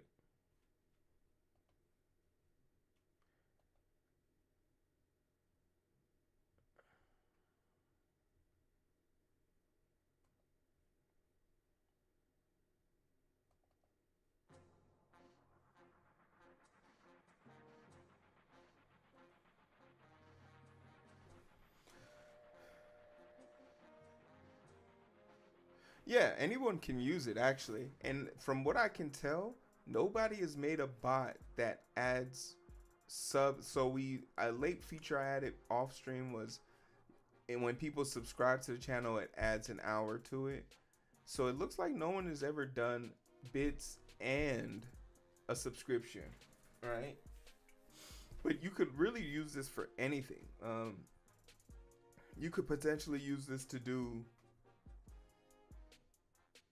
like bit related contests, like if you wanted to put a wager.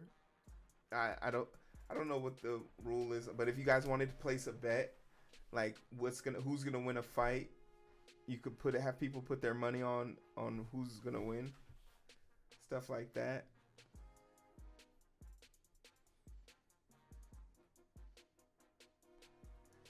There's interesting ways you could manipulate it.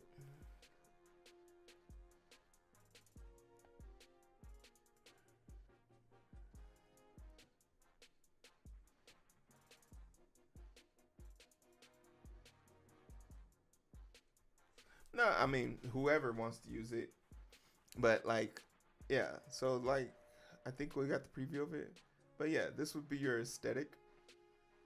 It's kind of cool because I have two of my bots in one shot. I got the perfect lurker as my frame, but the songs you can select are above you. Oh, you can't really see that; it's in the corner, but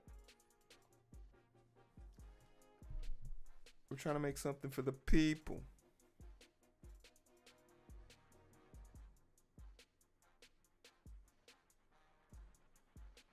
But like I said, the thing I wanted to accomplish, at least when I was on the goal was really to stream the process of me making my third bot. Pretty seamless too. Shout out to JD, big help, and Kieran and a host of other people. But that was probably the most. It took me a week and a half to make that bot.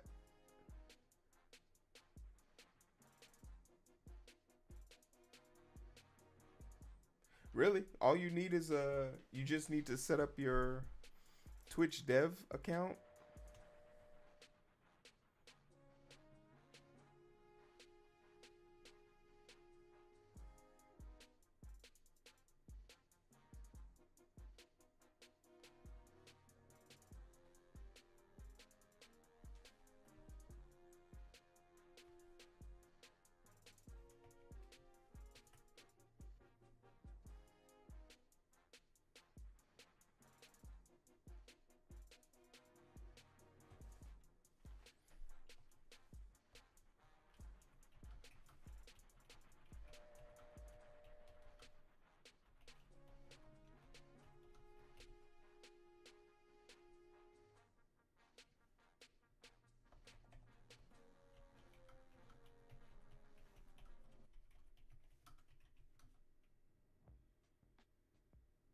Yeah, the thing about it was we tried to make one for YouTube because really YouTube was the reason why this bot was supposed to be born. But upon closer inspection, YouTube doesn't have any publicly available data on how to do it. Their API callouts are very stingy.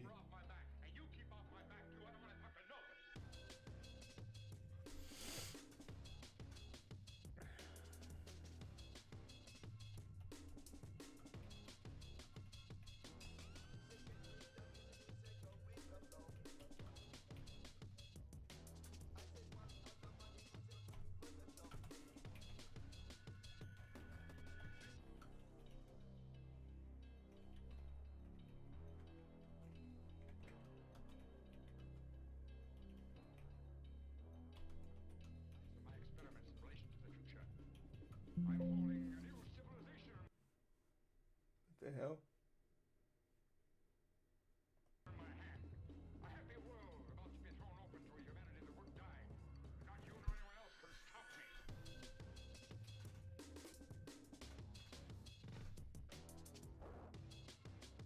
How was your weekend though? Get into anything fun? Or just grind it out at work?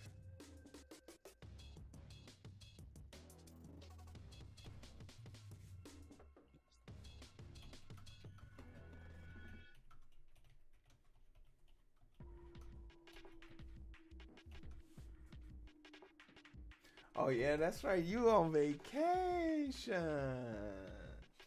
Yeah.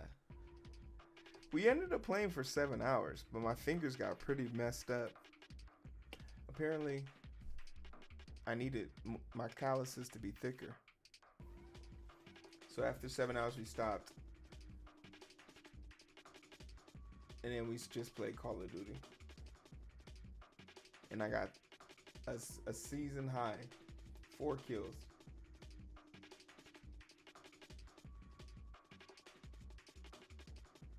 Yeah, the jobs, we covered the story today. I think you'll really like the story posted tomorrow.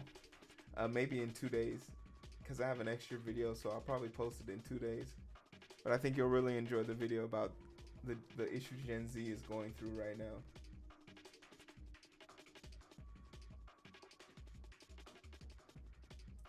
Yeah, my calluses hadn't developed all the way. But I already had calluses from like the gym, so that probably bought me like 2 or 3 hours.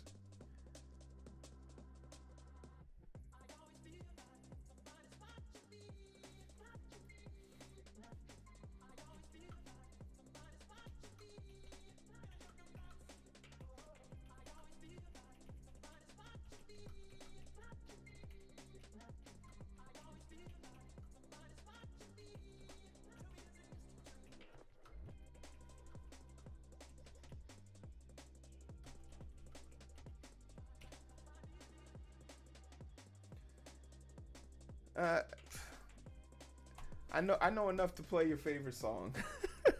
I know enough to play your favorite song, fairly decent. Maybe mediocre. You'll be like, oh, I can hear it. I get what you're doing. If you hum along, you'll hear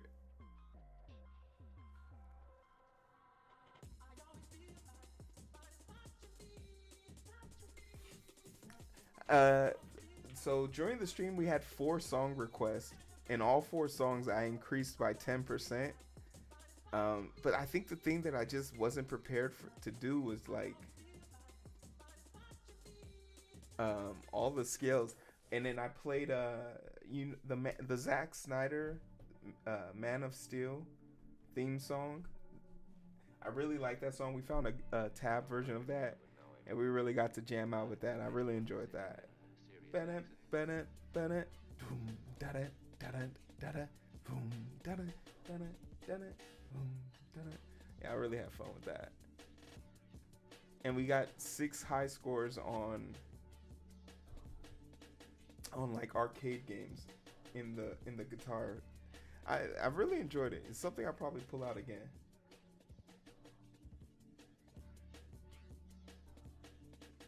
The ability to play music wasn't inherited.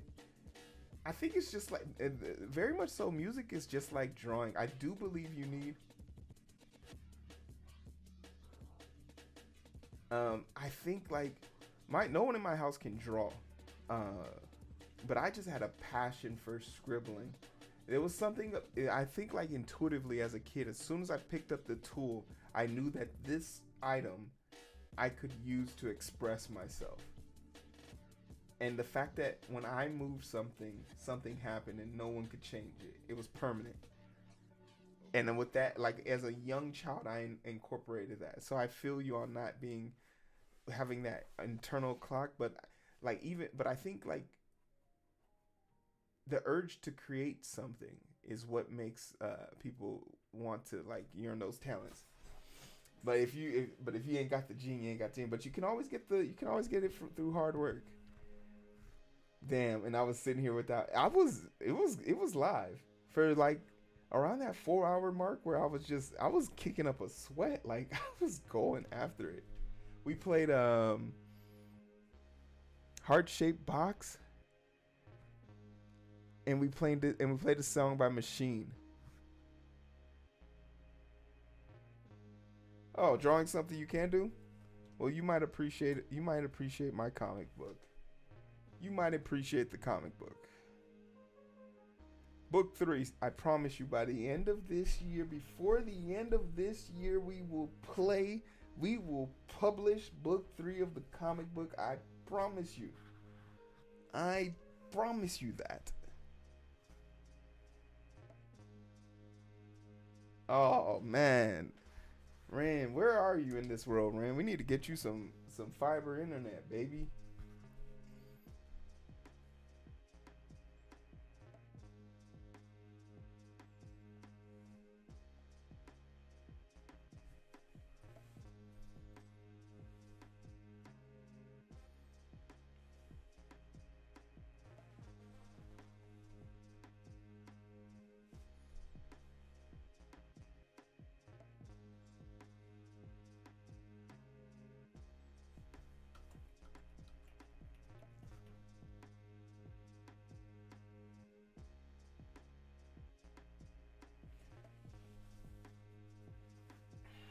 Well, you got a lot of cool ideas.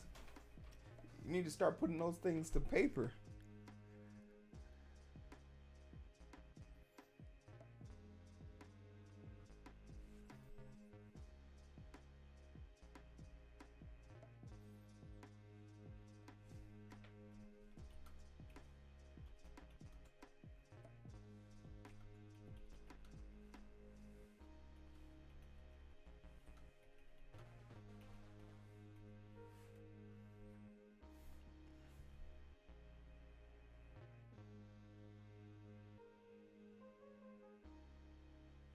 That's a fair point. Sometimes people can you imagine how many people just had this great idea and they didn't have the medium to do it, right? Like for example, one thing that always bothered me was that I never had a consistent way to show my progress on my stream. It was always like numbers or writing, but now I use this front end. When I started learning front end, I learned how to do uh, Markdown, and now anytime I see Markdown, I know I can edit it. So I saw the Markdown for what is this, OBS? So now I made my own, and it's just so hero. It's just so me. It feels like it feels cool. Watching Shadow's ass run down there. Got my go kart.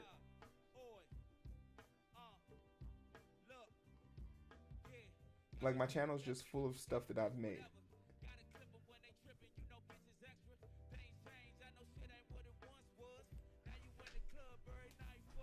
Don't forget the Halloween merch. Why did I do this? I wanted a way to securely get donations from Twitch and give something in exchange. In addition, I wanted to see how a PY backend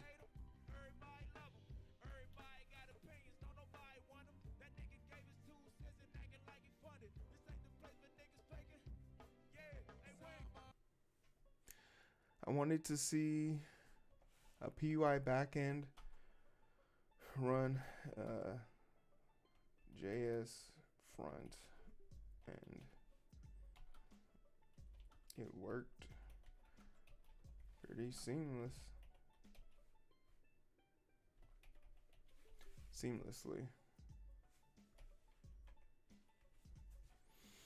How users can do this. Higher prob. Tell them to read this.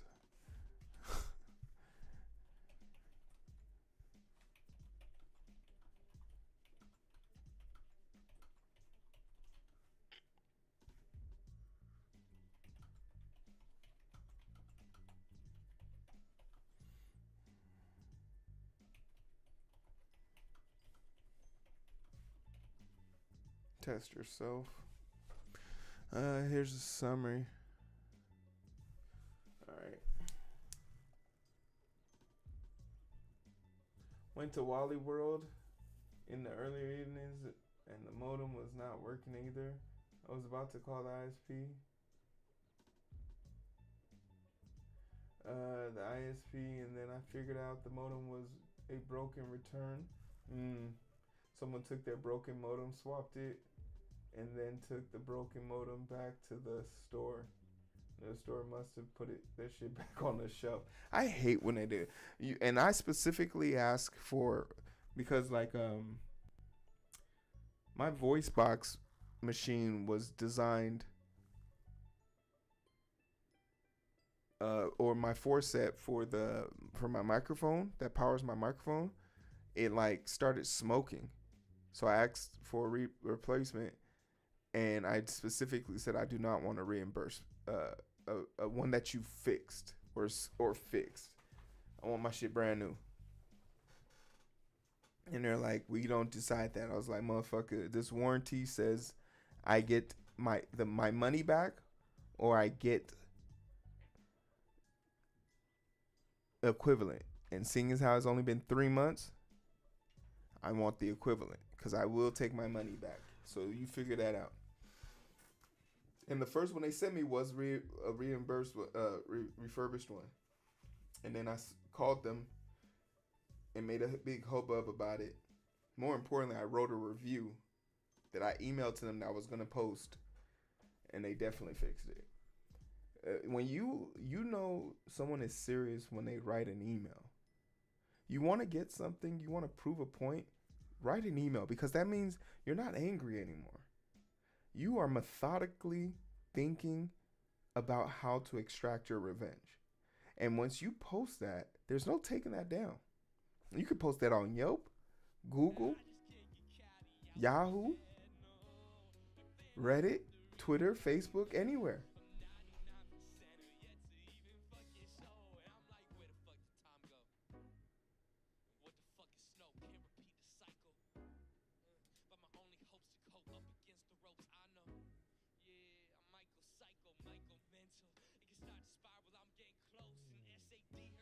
These merch designs are pretty cool. Hey, I appreciate that. Feel free to grab one and send it to your friends. The serial number and the MAC address on the modem. The box didn't match.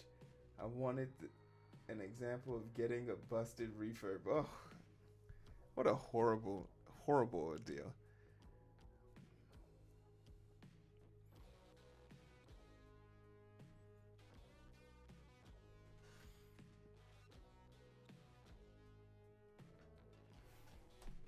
Okay, so let's talk about how to make this bot.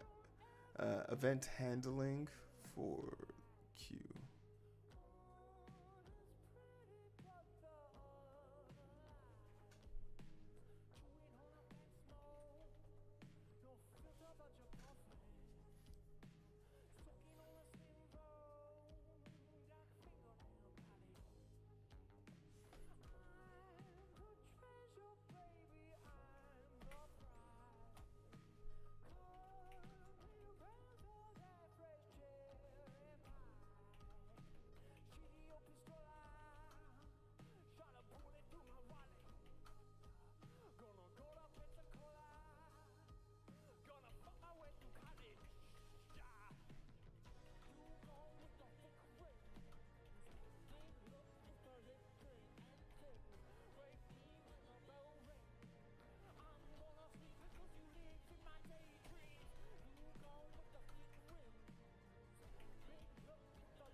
Reset JSON to make the table.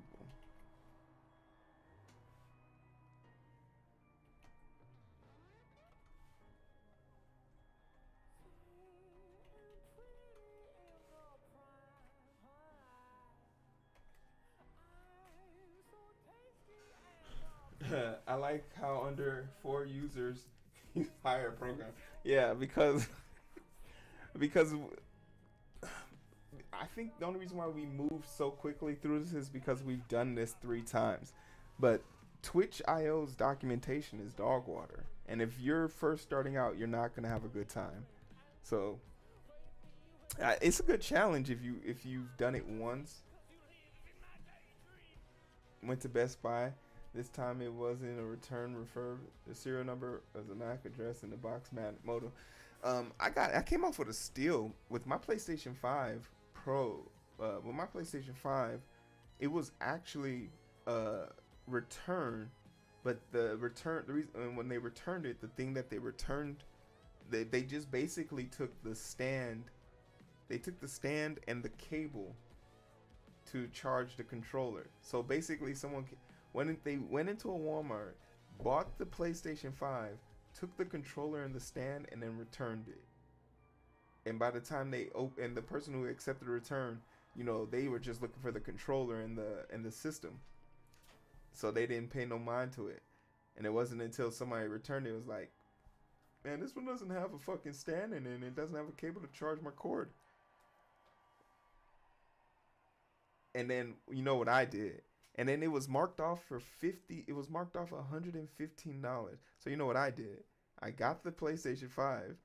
Then I emailed Best Buy and said it's disrespectful that I had to walk past cables that you guys could have easily put in there to support your, like, it makes no difference. You guys lose money on those cords just sitting on the shelf. You could have written it off.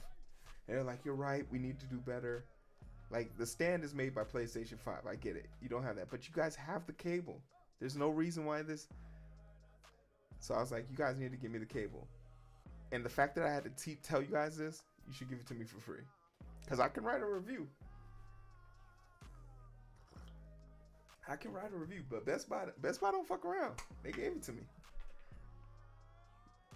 They said, I was like, oh, this is my address. You can mail it to me, and I'll just come down to the store, have them call me, and I'll tell them to give it to you. I was like, bet.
The customer is always right, but they can say some dumb shit too.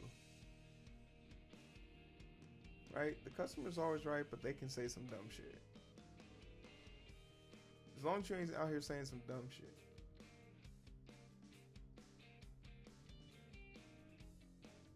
Yeah, I wouldn't buy anything from Walmart unless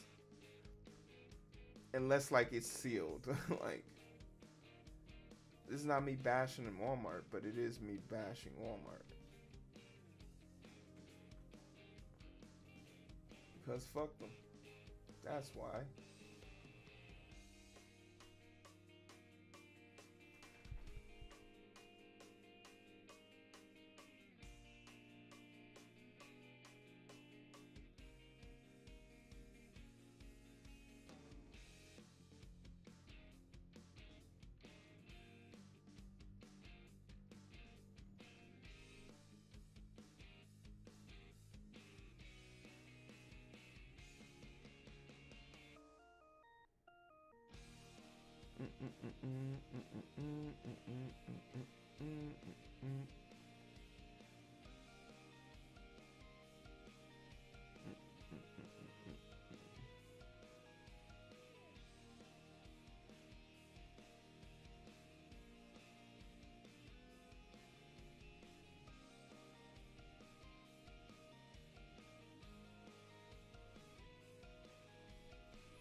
Seeing you build so many projects, Hero, is very inspiring. Especially is how you leverage these projects in job interviews. Yeah, and like there's you gotta because like it counteracts it it builds on your confidence to speak intelligently about your code. Like the biggest issue I feel some people have during interview processes, they don't feel comfortable talking about code. So what better way to talk about code than to talk about code you wrote? I spent 3 weeks writing this. Nobody can tell me nothing about it that I don't know. They could probably tell me how to improve it, but like one of my favorite there was a very clear shift on this channel. A very clear shift I had on this channel where I used to just believe everything somebody would say to me on it when they trying to help me with my code. But now I can retort. Like they'll be like, "Oh, you should try this," and I'll be like, "That won't work for what I'm trying to do because of this." "Oh, I wasn't here for that. Don't worry, I got you."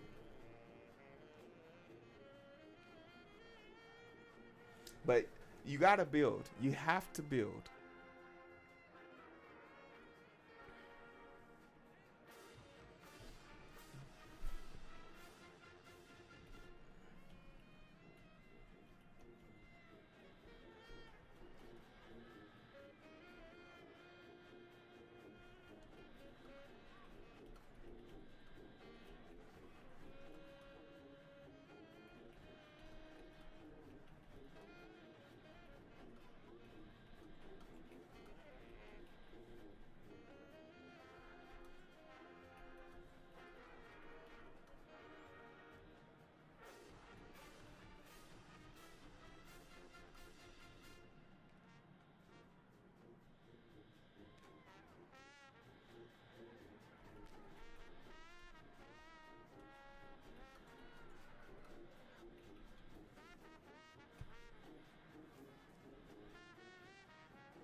You gotta have a healthy balance. You can network, but and you wanna know something else that I learned when I went to I had my second session with my work therapist, and she told me something that I was kind of oblivious to, and I'll tell you guys for it.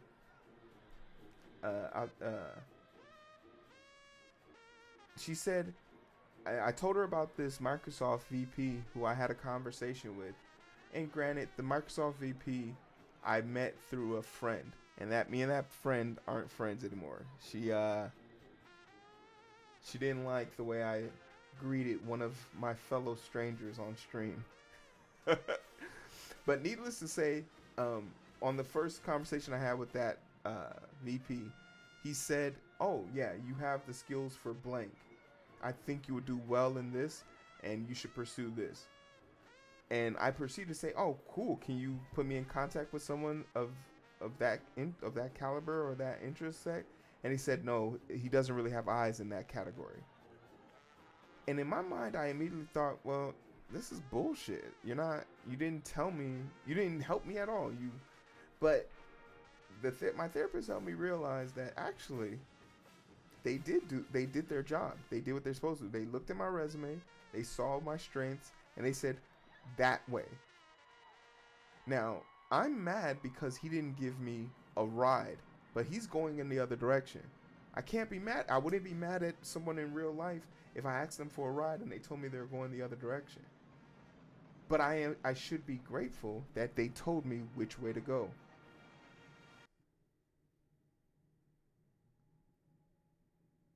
Right?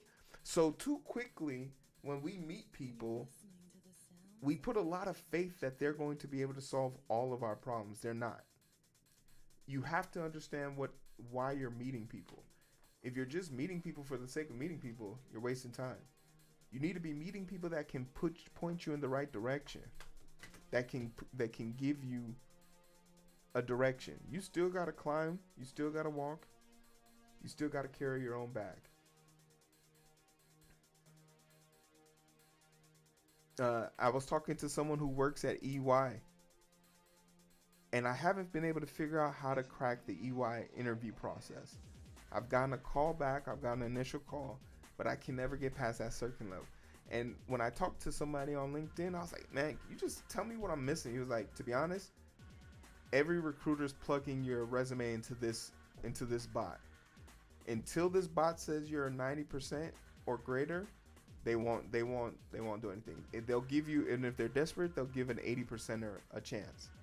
And those were the categories I was found to. And I just put my resume into their cold turkey, no editing. And I barely scored 64%. I was like, isn't this deceptive to make it past this stupid test? It was like, you want the job or not? Touche. Let me shut the fuck up. I'm currently sitting at a 94, submitting it tomorrow.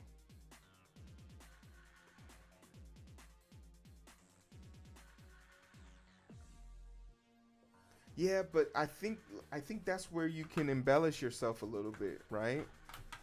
If you have 30 projects on GitHub, can't nobody tell you you're not a programmer.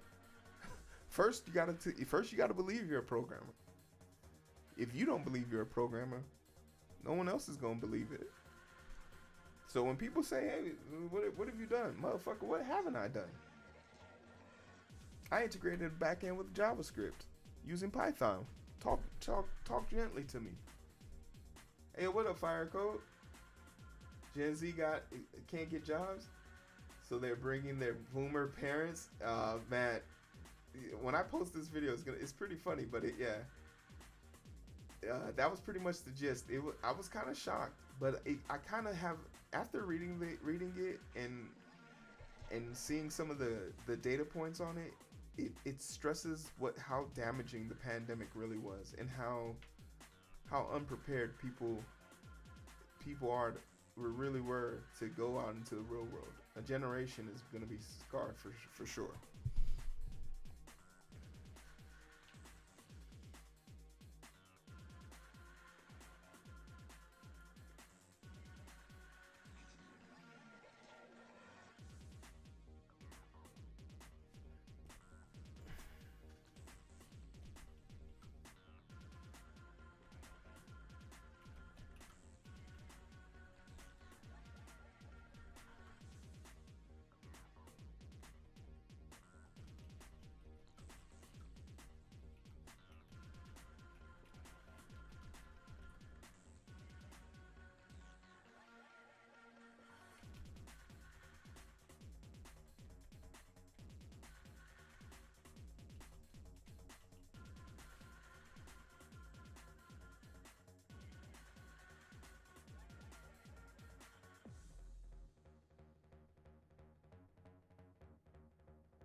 You need the refresh token. Hold on.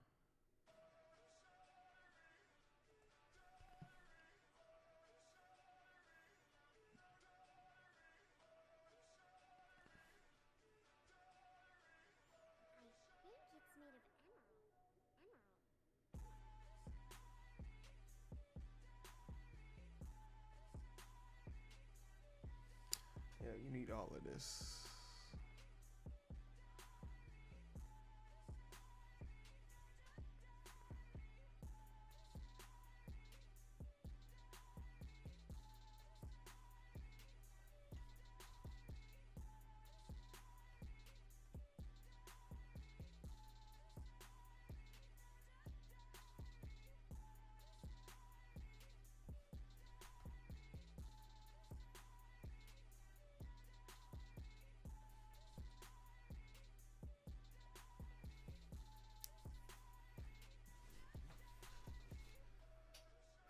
In the meantime, do you think just straight up applying for jobs also is a good use of your time?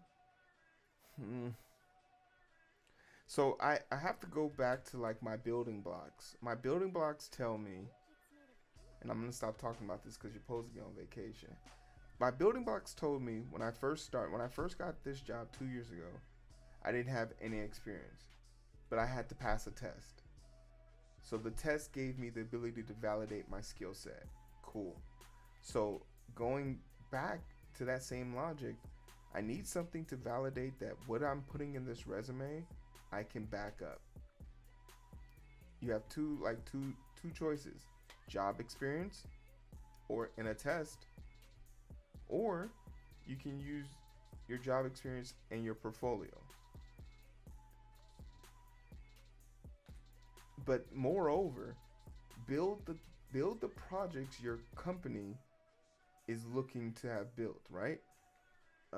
I know all of my projects that I've done thus far deal with Python, or they deal with SQL, database, data management, data migration, translation, um, landing sites, cleaning up data, interpreting data, making sure automations run congruent, uh, building API repairing, API building, API addition, helping two programs communicate amongst themselves. That's a far-reaching concept that I still haven't wrapped my mind around. As much as I use APIs and look at documentation to communicate between the APIs, I don't know how to build one, and I feel like that skill, being able to build an API, puts you in a league above others, because you now there is no situation where you can't figure out how to make two things communicate. You know how to do it. It's like you got the golden tongue. You can talk to anyone.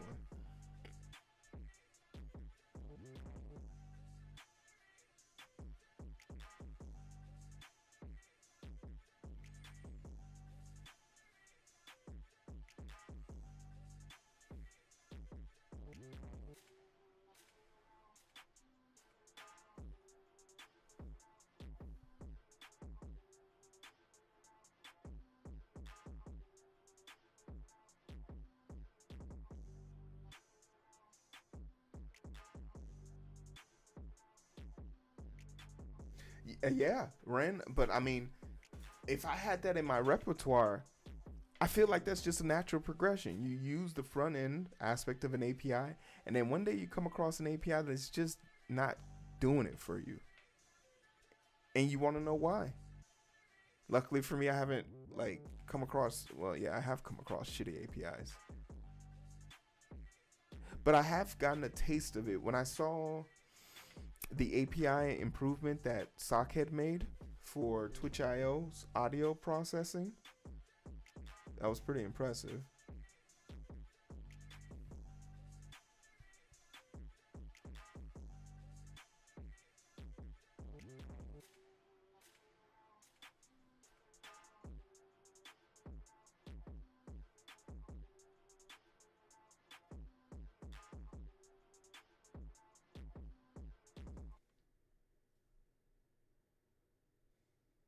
I'ma get $1 million in the bank.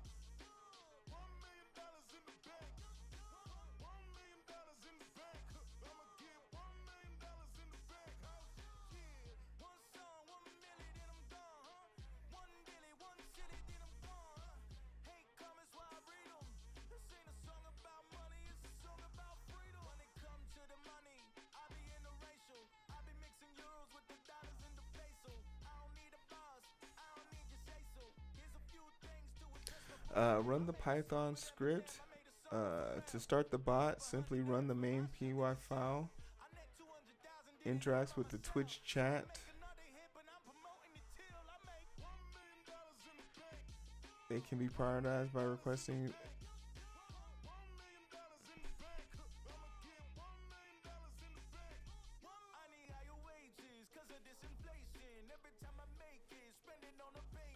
Over the rest.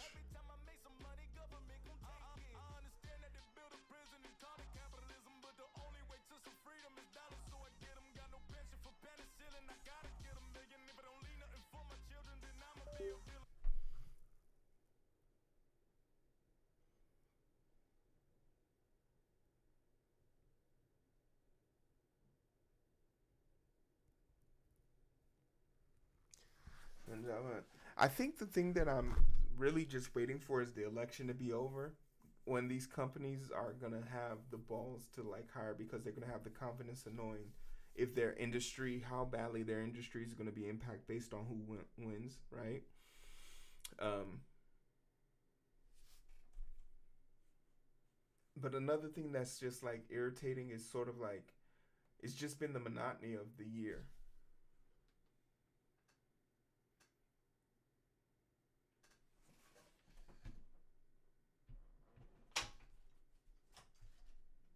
All right, the monotony of just going through the year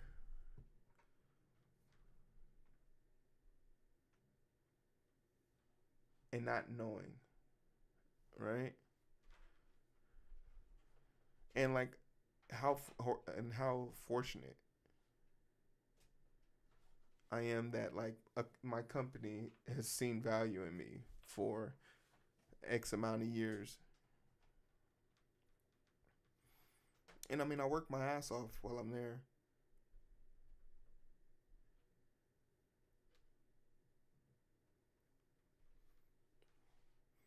But I know I couldn't sustain myself.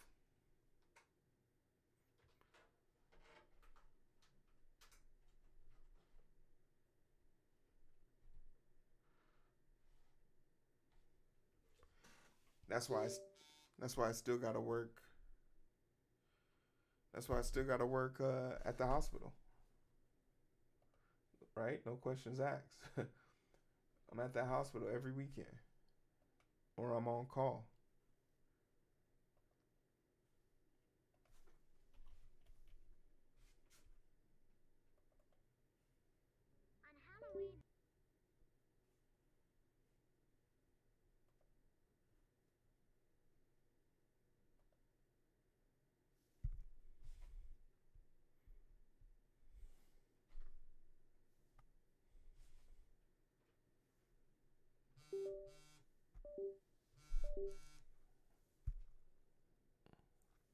That's disrespectful. Mm.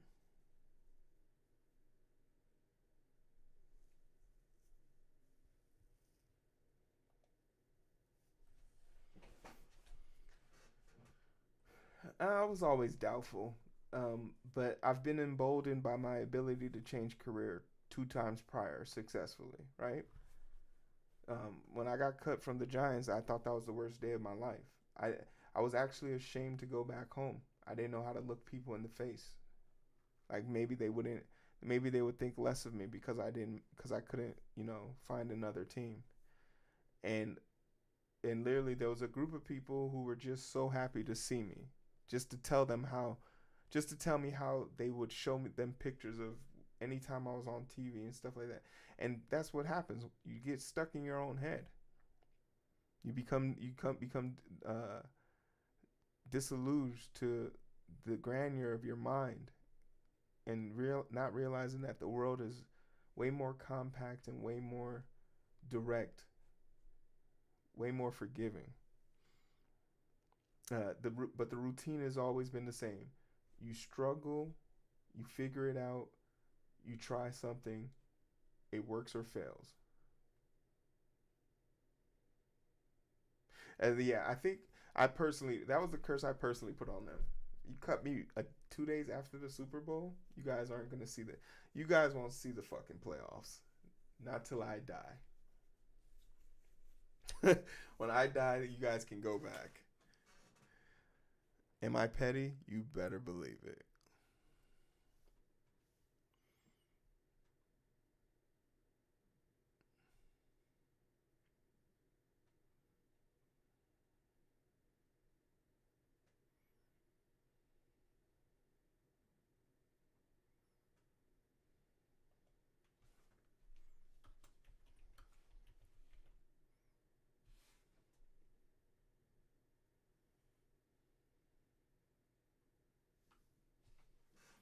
But then I went to healthcare, and I just remember um, asking these bougie ass doctors, or like I remember one time I was eating lunch and writing down furiously in my notepad because I just finished talking with a doctor and getting this information from him about um,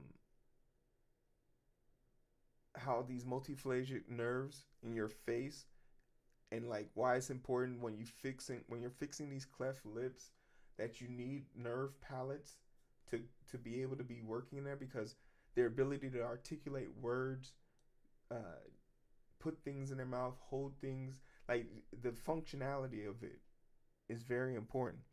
And I was writing it down, and these two nurses walked into there, and one of them was like the charge nurse of a orthopedic surgeon, and you can tell she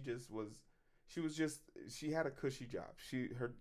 Her husband was the director of orthopedic surgery, and he was a very lovable, gullible type person, but very much so like, uh, I'd rather not do anything that would require too much of me, other than surgery, right? And I'm just writing and I'm writing, right? And she comes and hovers over me, and she's like, "What you doing?" And I'm like, and I cover my notes, and I'm like, I was minding my own business until someone invaded my personal space. She's like, "Oh, I'm sorry, I didn't know what you're doing, but I just saw you writing over there, um, and I was just curious to know what you were doing." And I was just like, "Yeah, I'm just taking notes." And she was like, "Notes on what?" And I was like, once again, my personal stuff. And and then she was like, "Well, it just seems like you're writing really angrily." And I was just like, "How do you write angrily?" And I was like, "Do you do you like see me yelling, sweating?" Like, I'm confused. I'm sitting down on my own break, and I'm being questioned by a nurse that doesn't work on my floor. And she was just like, and she was just like, "Oh, okay, well, sorry to bother." And she went about her business. And then like I get a call from like my manager's like, "Can you come down to my office real quick?" And it was like, I'm like, what's going on?" She was like, "Well, she was being nosy. I told her she was being nosy, but she said it looked like you were writing like a manifesto or something." And I was like, that's definitely, I got a chuckle out of my eyes. That's definitely a white person thing. So, I'll write a rap song about what I'm gonna do after I do it. Okay. And we both got a laugh out of that. But he was like, "Yeah, I told her. He likes that you like to like write notes and takes notes on things that you learn and stuff like that." And she said, you could have just done it." And he's like, "You could have just left him alone too." But that was just the thing, like, for me to be sitting there just wanting to learn, that was an issue. That was a problem, right?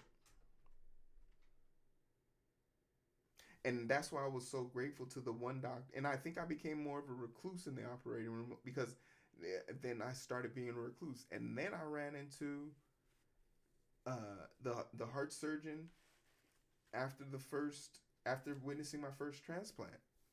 And he was like, just going around shaking everyone's hands. "Hey, how you doing? I'm this. Hey, how you doing that?"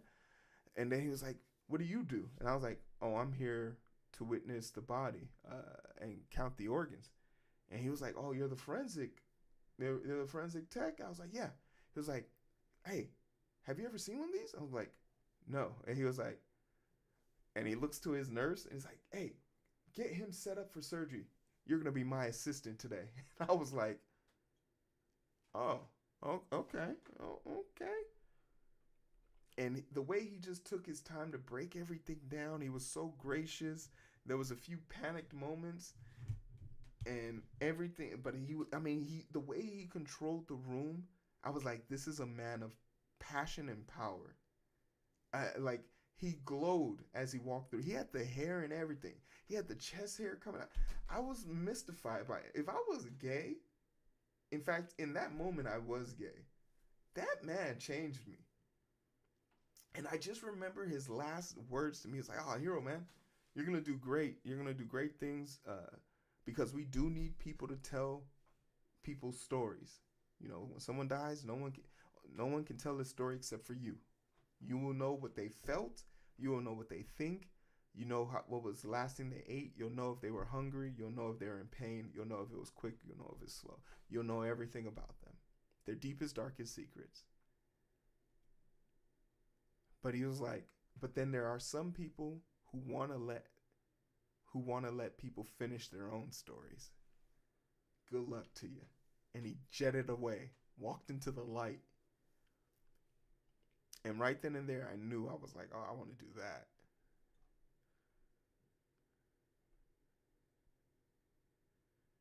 I want to do that.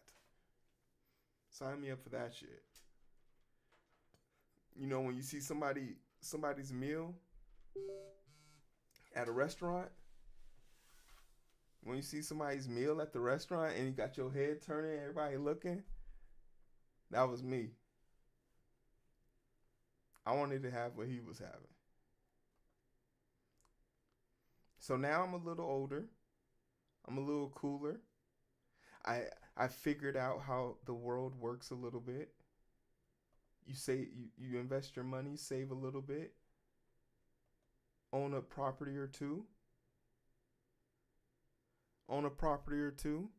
sustain yourself, and then one day you're like, I sit in front of these two computers every day making content or attempting to make content, and I don't know how to talk to a computer. And who said it to me? I think it was my little cousin who he works for YouTube right now. And he said to me, he was like, there's no way in hell you sit in front of a computer for 5 hours a day and you don't know how to talk to the computer. He was like, in a world where talking to computers is becoming the norm, if you don't have said skill, you are at a disadvantage. And I was like, damn, that makes so much sense. The HTML that I've learned will help me for decades on end.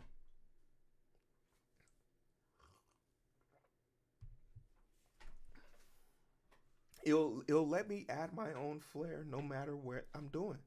From now on, no matter what I'm doing with a web page, I can add my own touch, my own flair. If the tools aren't perfect, I can change them to be what I want them to be. Yeah. Yeah, I like that. So then I was like, okay, but what would I program? This is where shit got interesting.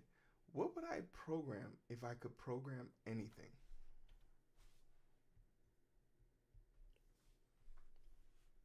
Well, I want to be a content creator, so everything I would make, I would be dedicated towards making content. First bot, turn my podcast into turn my YouTube videos into podcast format. Take the latest video, convert it to MP3, distribute it to all 19 channels. It used to take me 4 hours every Sunday to distribute it to every individual channel. I press that button and it happens in 5 minutes. And I was like, oh no. Oh no. And that was the first project I ever had at work. We get 30 different vendors send us petatons worth of data. Some of it is organized, some of it isn't organized, but it all needs to be organized before it's submitted. How you gonna do it? I wrote a Python script. It scraped each one. I didn't even care to read it anymore, because the time it would take it to read it, we could just sort everything, put it in order, and then do 4 random spot checks randomly.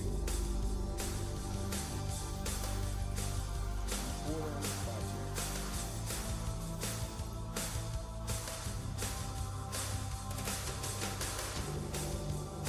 Hey, yo, what up, Count?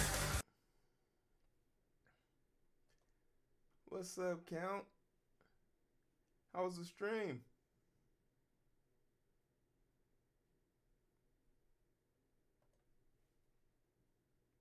I heard my raid message. I can't see the screen, and I can only see the back half of your name. I think that's Mark Count.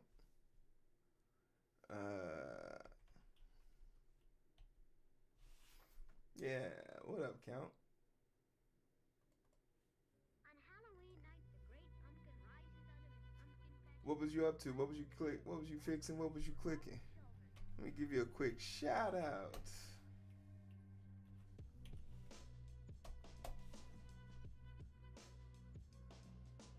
Getting ready for AI games this weekend. Nice. How's your team looking? You guys thinking if I put some, should I put some money on you? Are you feeling lucky, or are you feeling confident? Should I put some money on you?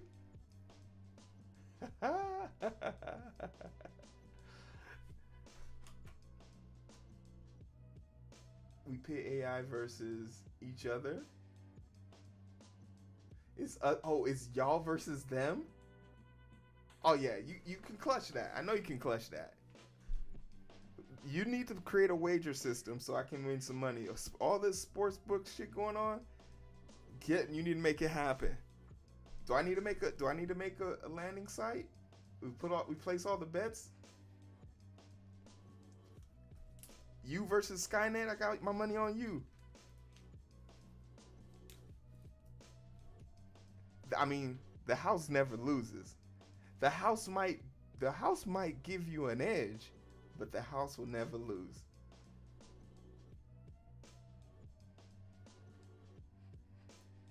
No, it does, absolutely. Try and build a bot that will, hell yeah. Skynet,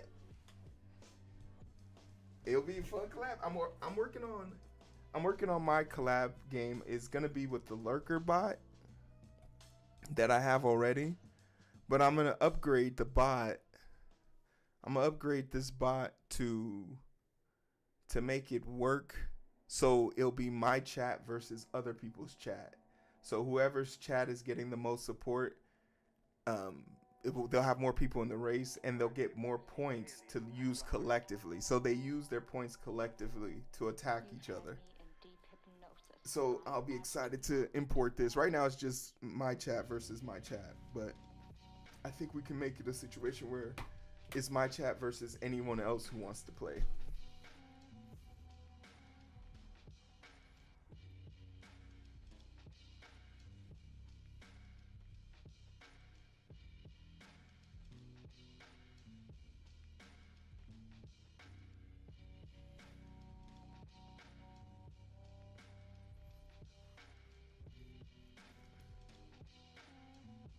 Super Twin, why are you being an annoying bot? Here's 600 seconds. Go think about your life. My chat will join. I will lose. My chat is relentless. I'll say this. In this game right here, we've had fights over this game. So, like, I know my chat, like, when it comes down to it, they will go for blows and stuff like that, which is crazy. Like, this game was originally built just to make sure I lose. That's crazy. Hey yo, but those are some real ones. Those are some real ones. Those are real ones. This game was originally made for Productive Time and Willow. No one likes getting hit by red shells. But I made this game for Willow and Productive Time because they didn't like that the first bot we built on this channel was only for people who talked. So I built it for them, and now Productive Time shows up, but Willow's like, nope. Willow doesn't like being hit. So she said I need to get like some type of shield for her. So in the next rendition, we're gonna add shields. We're gonna add direct messages, and we're gonna have the ability for you to throw the yellow traps in front of you or behind you. But if you throw it in front of you, you won't be able to gauge how far it goes. So if there's someone in front of you, good, but if there's no one in front of you, you could run over your own trap.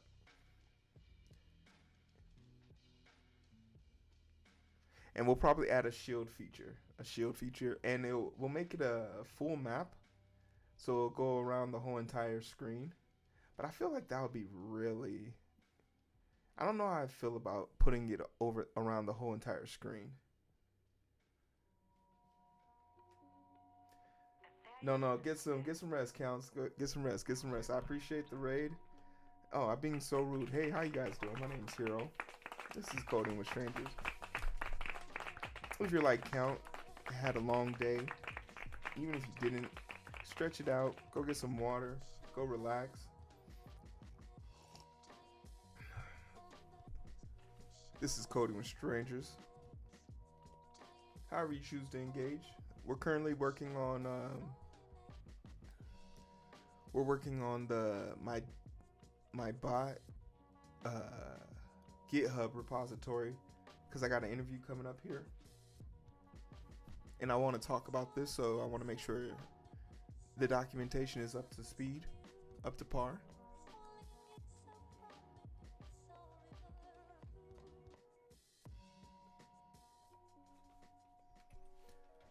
Got any questions or you got a cool project you're working on? Let me know.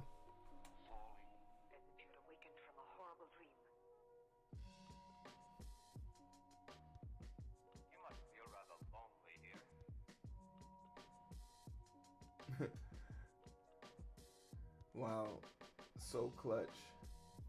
What's up, Wow, so clutch? Thanks for joining us from the raid. Appreciate you.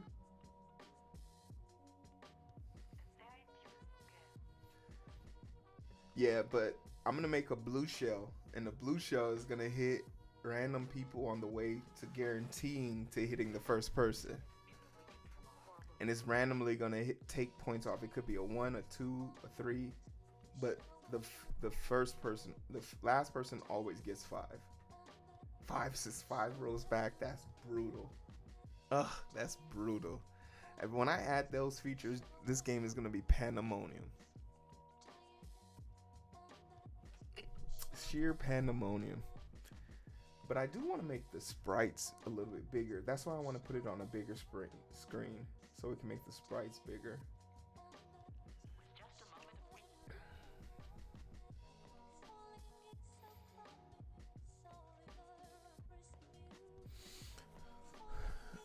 Sound cute. Regular and DSL distinguished. Different bit thresholds apply for each.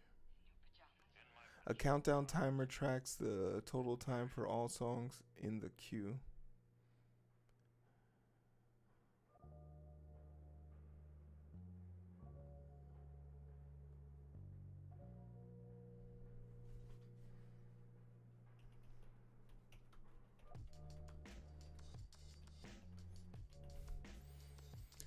Bit donations and subscriptions add time to the queue. 1 hour for subscription and based on song length for duration. The timer is automatically updated as songs are added. User profile stores user JSON. Request donation amount prior. Error managed user attempts to request a song without enough bits. A message is sent in chat and they are added to the failed queue text. The song queue automatically scrolls every 3 seconds when more than 7 songs are put to usage. Python main.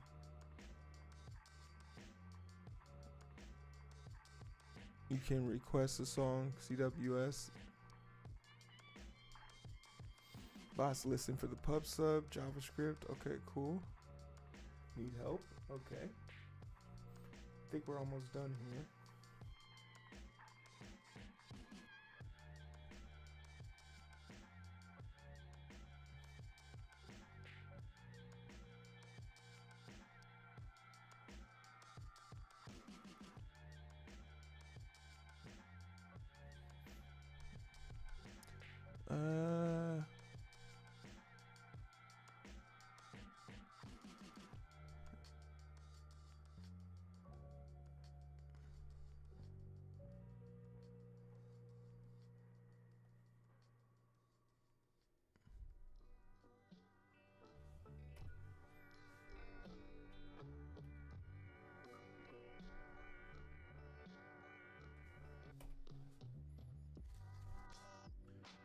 Some bug issues.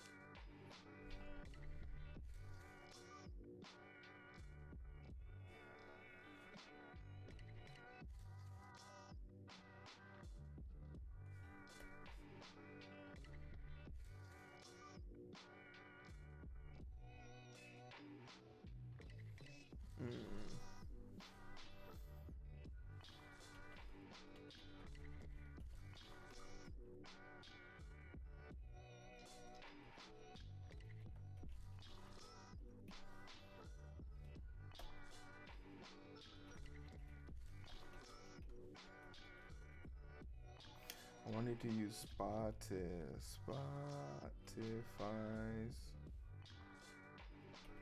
API to add the actual length of song to timer, but ran out of time.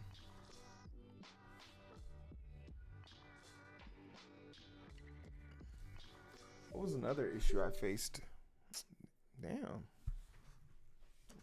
Yo, sensitive ass. Alright, get the fuck up out of here.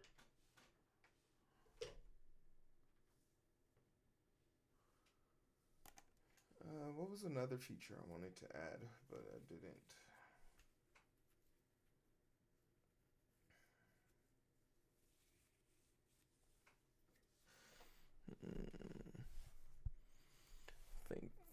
Think.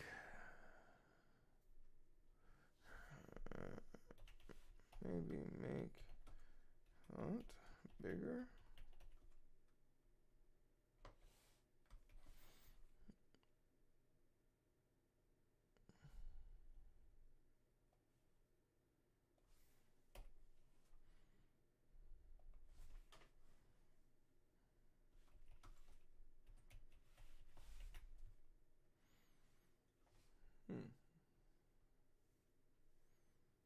Alright, let's take a look at the preview.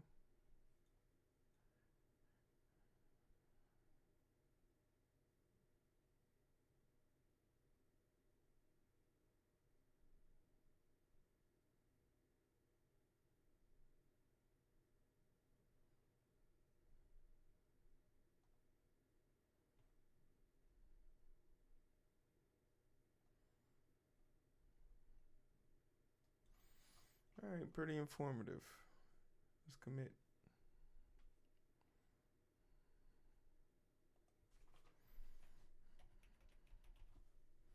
Oh wait, shit. Let's spell check this real quick.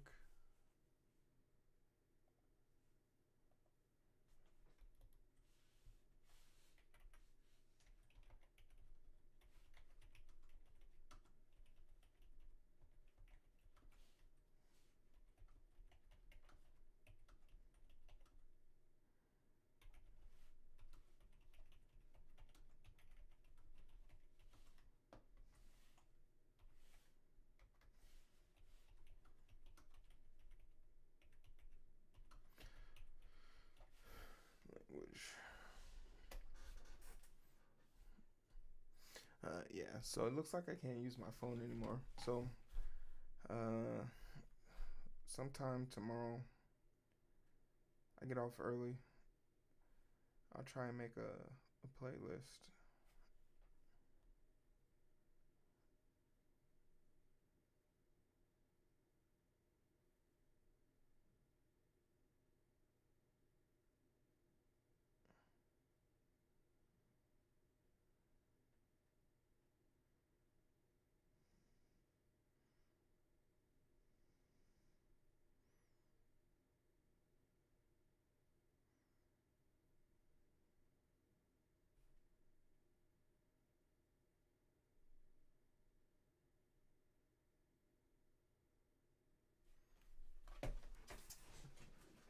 And then tomorrow we'll start with the JavaScript journey.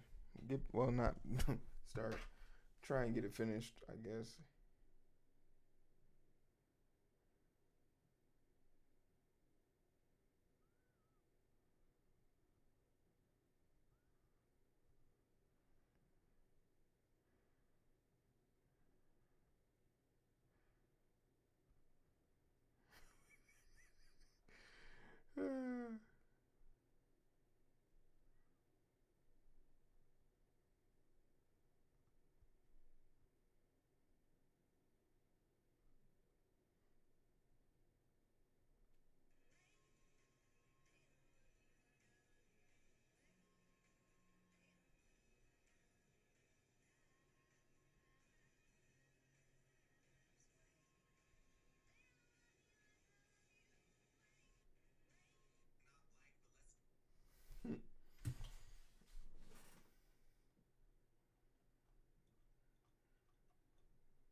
All right, we'll take this. Making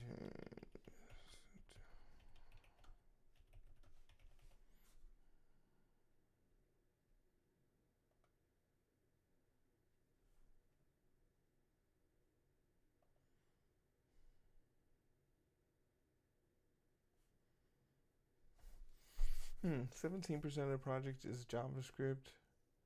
Only 4% is HTML. HTML is starting to become, because of the dynamic DOM, HTML is starting to go away. I see why HTML fell off the face of the earth. Because if you want to code, you can code HTML into your script, your JavaScript. And most of what you're gonna, for at least medium to high code in JavaScript, you're gonna need the DOM.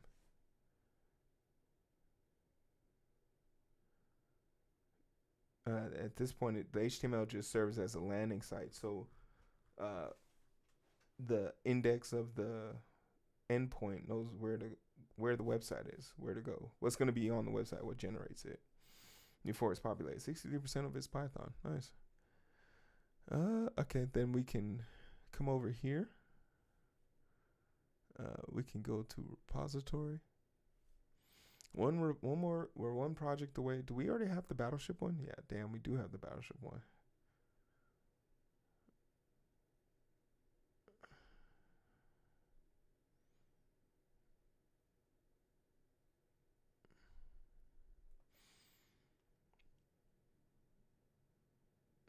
All right, we'll do a quick update.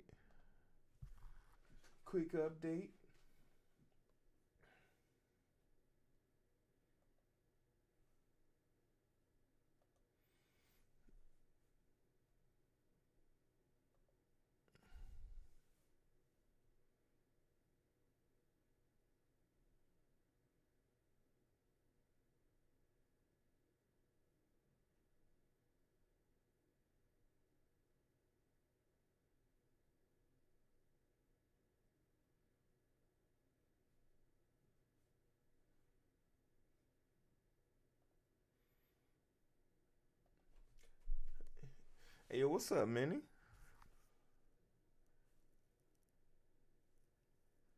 Just fixing up the GitHub.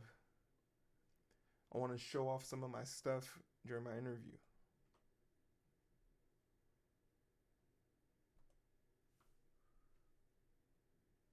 How you living? What's up?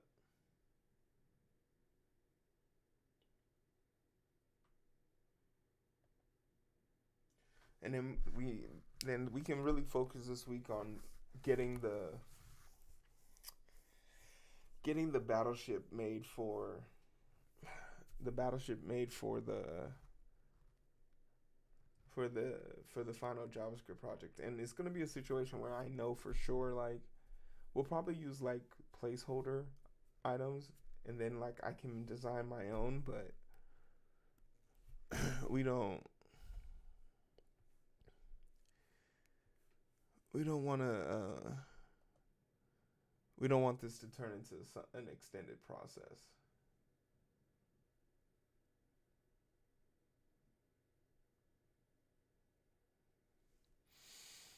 Definitely.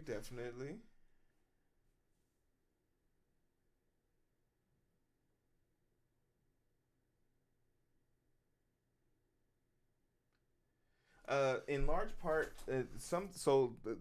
the question is usually posed as, what's a project that you're very proud of, or a project that you learned a lot, like a project you're very proud of, a project that you added a lot of like scale to, or something of that nature. And I think the best time to do that is to like just show it. I usually always have 3 projects opened, and 2 of them are ready to run. The perfect lurker is always ready to run.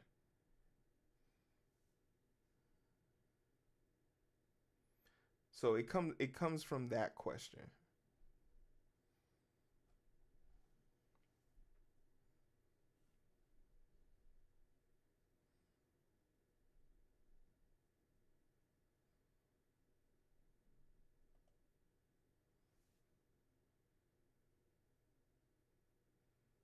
Never had a question when they ask you like, what's a project you're really proud of, or a project that gave you a difficult time with, and what's an example?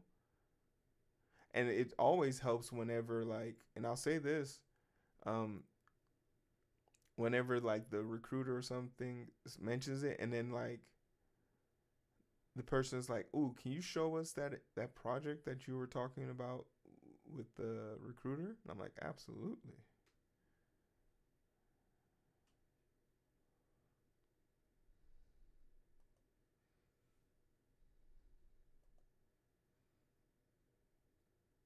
Absolutely.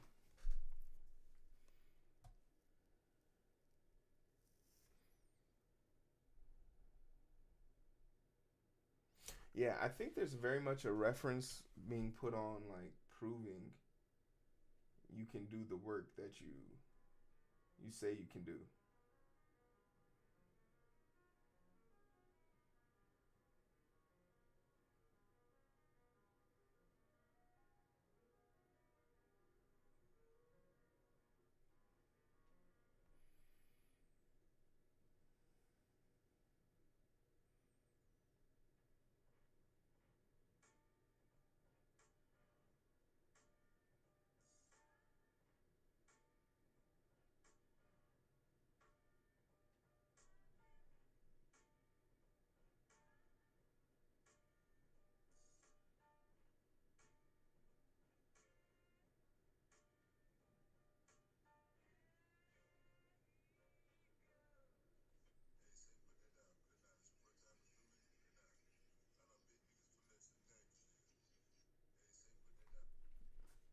Usually work on property stuff, proprietary stuff, so I can see why I don't get that particular question. Yeah. Oh, yeah. Well, yeah. But like also like I don't know like maybe the questions I'm getting are from a perspective of like a junior dev, right? Like they're not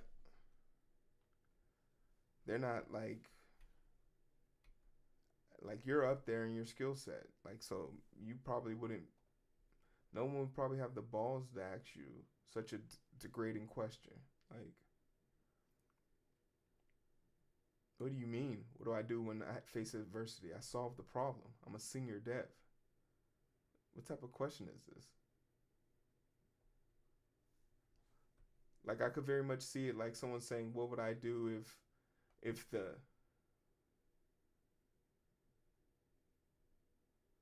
if someone asked me like in surgery like, oh, what would you do if the art line stopped working? Do they have two arms? Yes. All right. I'm gonna go put in one in the other arm. Well, why wouldn't you try and make the other one work? It stopped working for a reason. I'm assuming it clawed it off.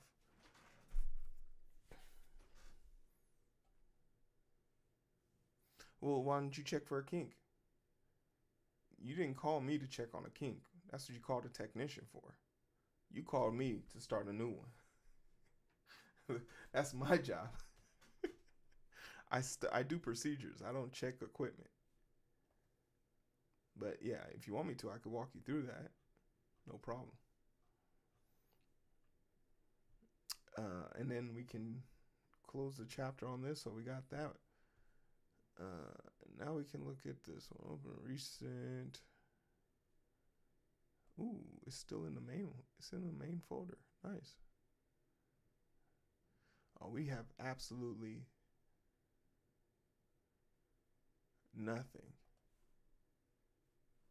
We didn't even start this shit. Yeah, we didn't even start this shit. Do we have an image?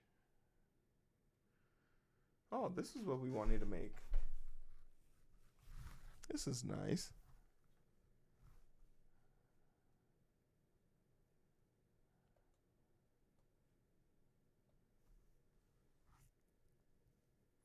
This is nice.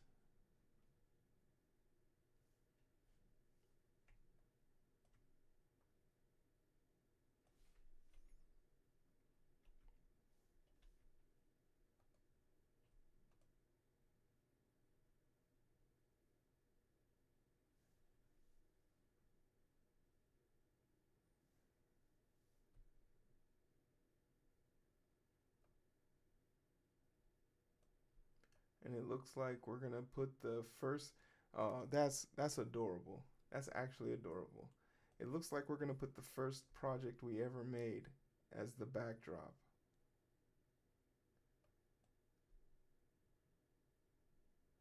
Because that's the sun and moon rotation of the login page.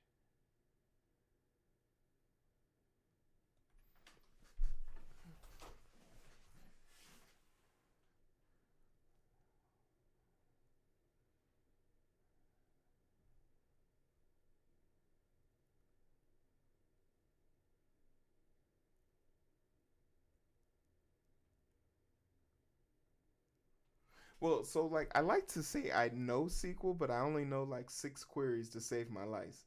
My life.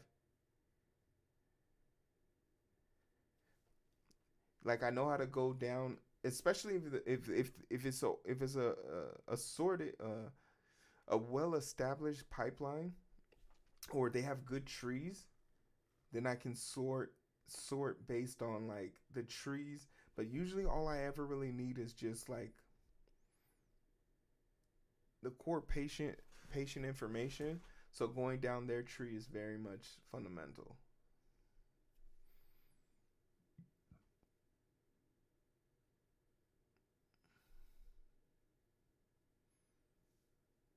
Yeah, yeah, I think that would be a nice way to do it. But yeah, I didn't expect. Why did I make these diamond shaped?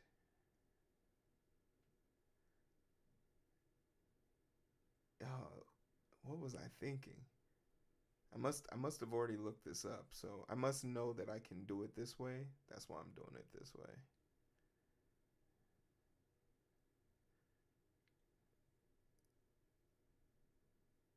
Hmm. Yeah, it looks like we got our work cut out for us. I forgot all about the background stuff. So we'll start with a grid, or actually we can go 2 flex boxes, a main container. 19. There ain't gonna be no uh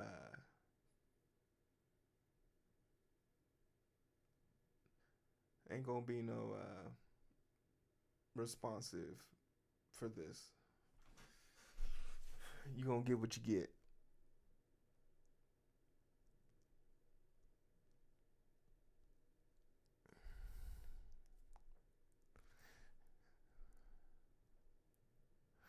And I'm guessing because of the water, I won't be able to see. So am I clicking on here, or am I clicking on here, or can I click on both? They're responsive to each other. We got some things to think about. We definitely got some things to think about.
So let me play my viol.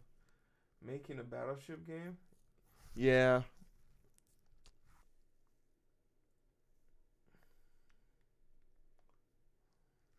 Like there's a part of me that just wants. Maybe I should just put the. Maybe I should just put the just do this like straight up and just be done with this so we can start React. I feel if this is gonna be the last time I get to venture into JavaScript and using like CSS and HTML because React will be just that much better, then I feel like I should put the finishing. Like I should really enjoy like pushing the limits of this. Just like what we've done with every project. Really test how much we learned about it.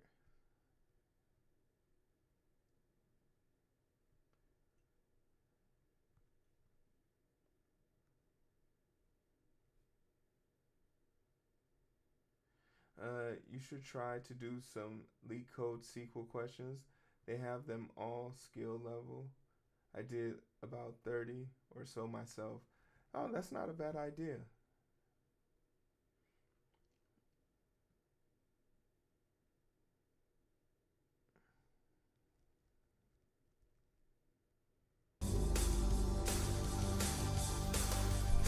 That's not a bad idea at all. Oh, cross wires live.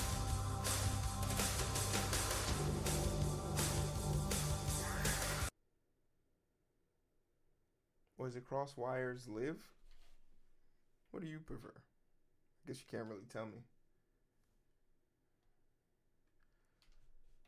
How you guys doing? Welcome to the stream.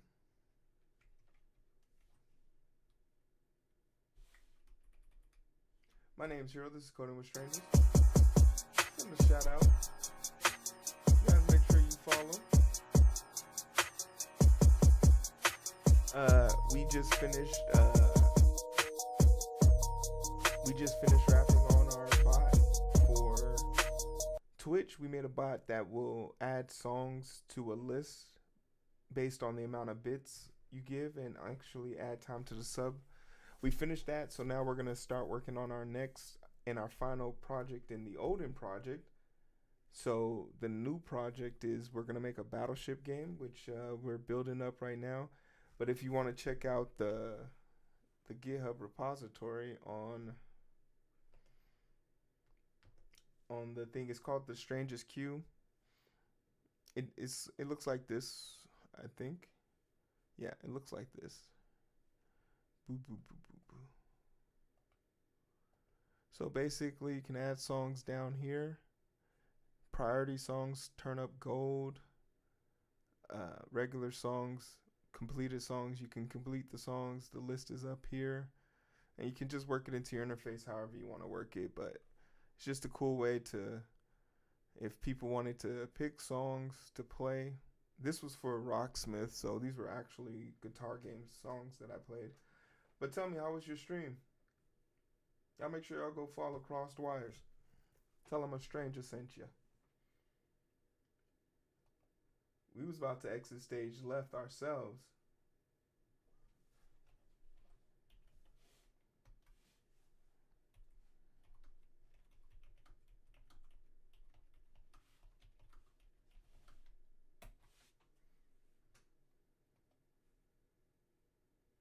Was so good. Got set up with at my parents' house. Excellent.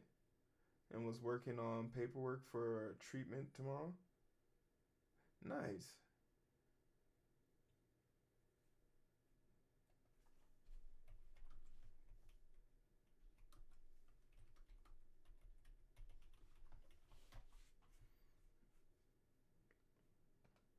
Nice, nice.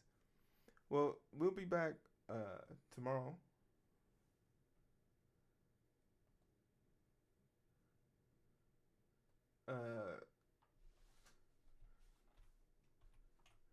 And we'll start pick up a JavaScript. What languages do you program in? Look, apologies for the raid and run. Hey, no need to apologize here. Motherfuckers is tired. And you're not the only one, okay? Get we down. all going. You feel me? We all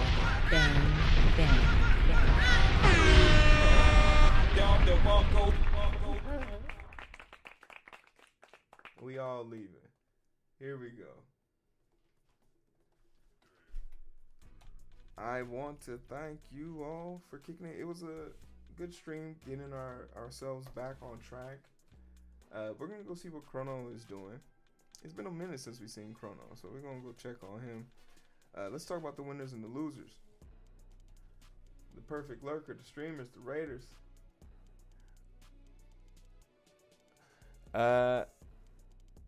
Who came first? Robo sitting comfortably, first place. Talk it up, baby. William came in second, first time in the race, first time in second place. The Yaggage sitting comfortably in third. Someone did beat you. Robotech sitting in her princess spot, first place. Robo, 2 for 2 on both lists. Icon in third. Thank you guys so much. I really appreciate it. Here's some links. I think here's the, well, can't give you Twitch. See, that's the damn part. Okay, here's the YouTube. Here's the comic book. Here's the GitHub. Here's the Discord. Here's the merch. The spooky merch is leaving. Once it's gone, it's gone. Until next year. But that's all that being said. Shout out to the raids we got. Shout out to the followers. Shout out to the haters. Y'all don't have much going for yourselves. That's why y'all be hating on everybody else. When you have time to hate, you don't have time to create. Go find yourself out there in the world. I'll be looking for the best version of yourself. I'll see you tomorrow. Oh wait, I forgot my raid messages. Someone copied it, I hope. I did it.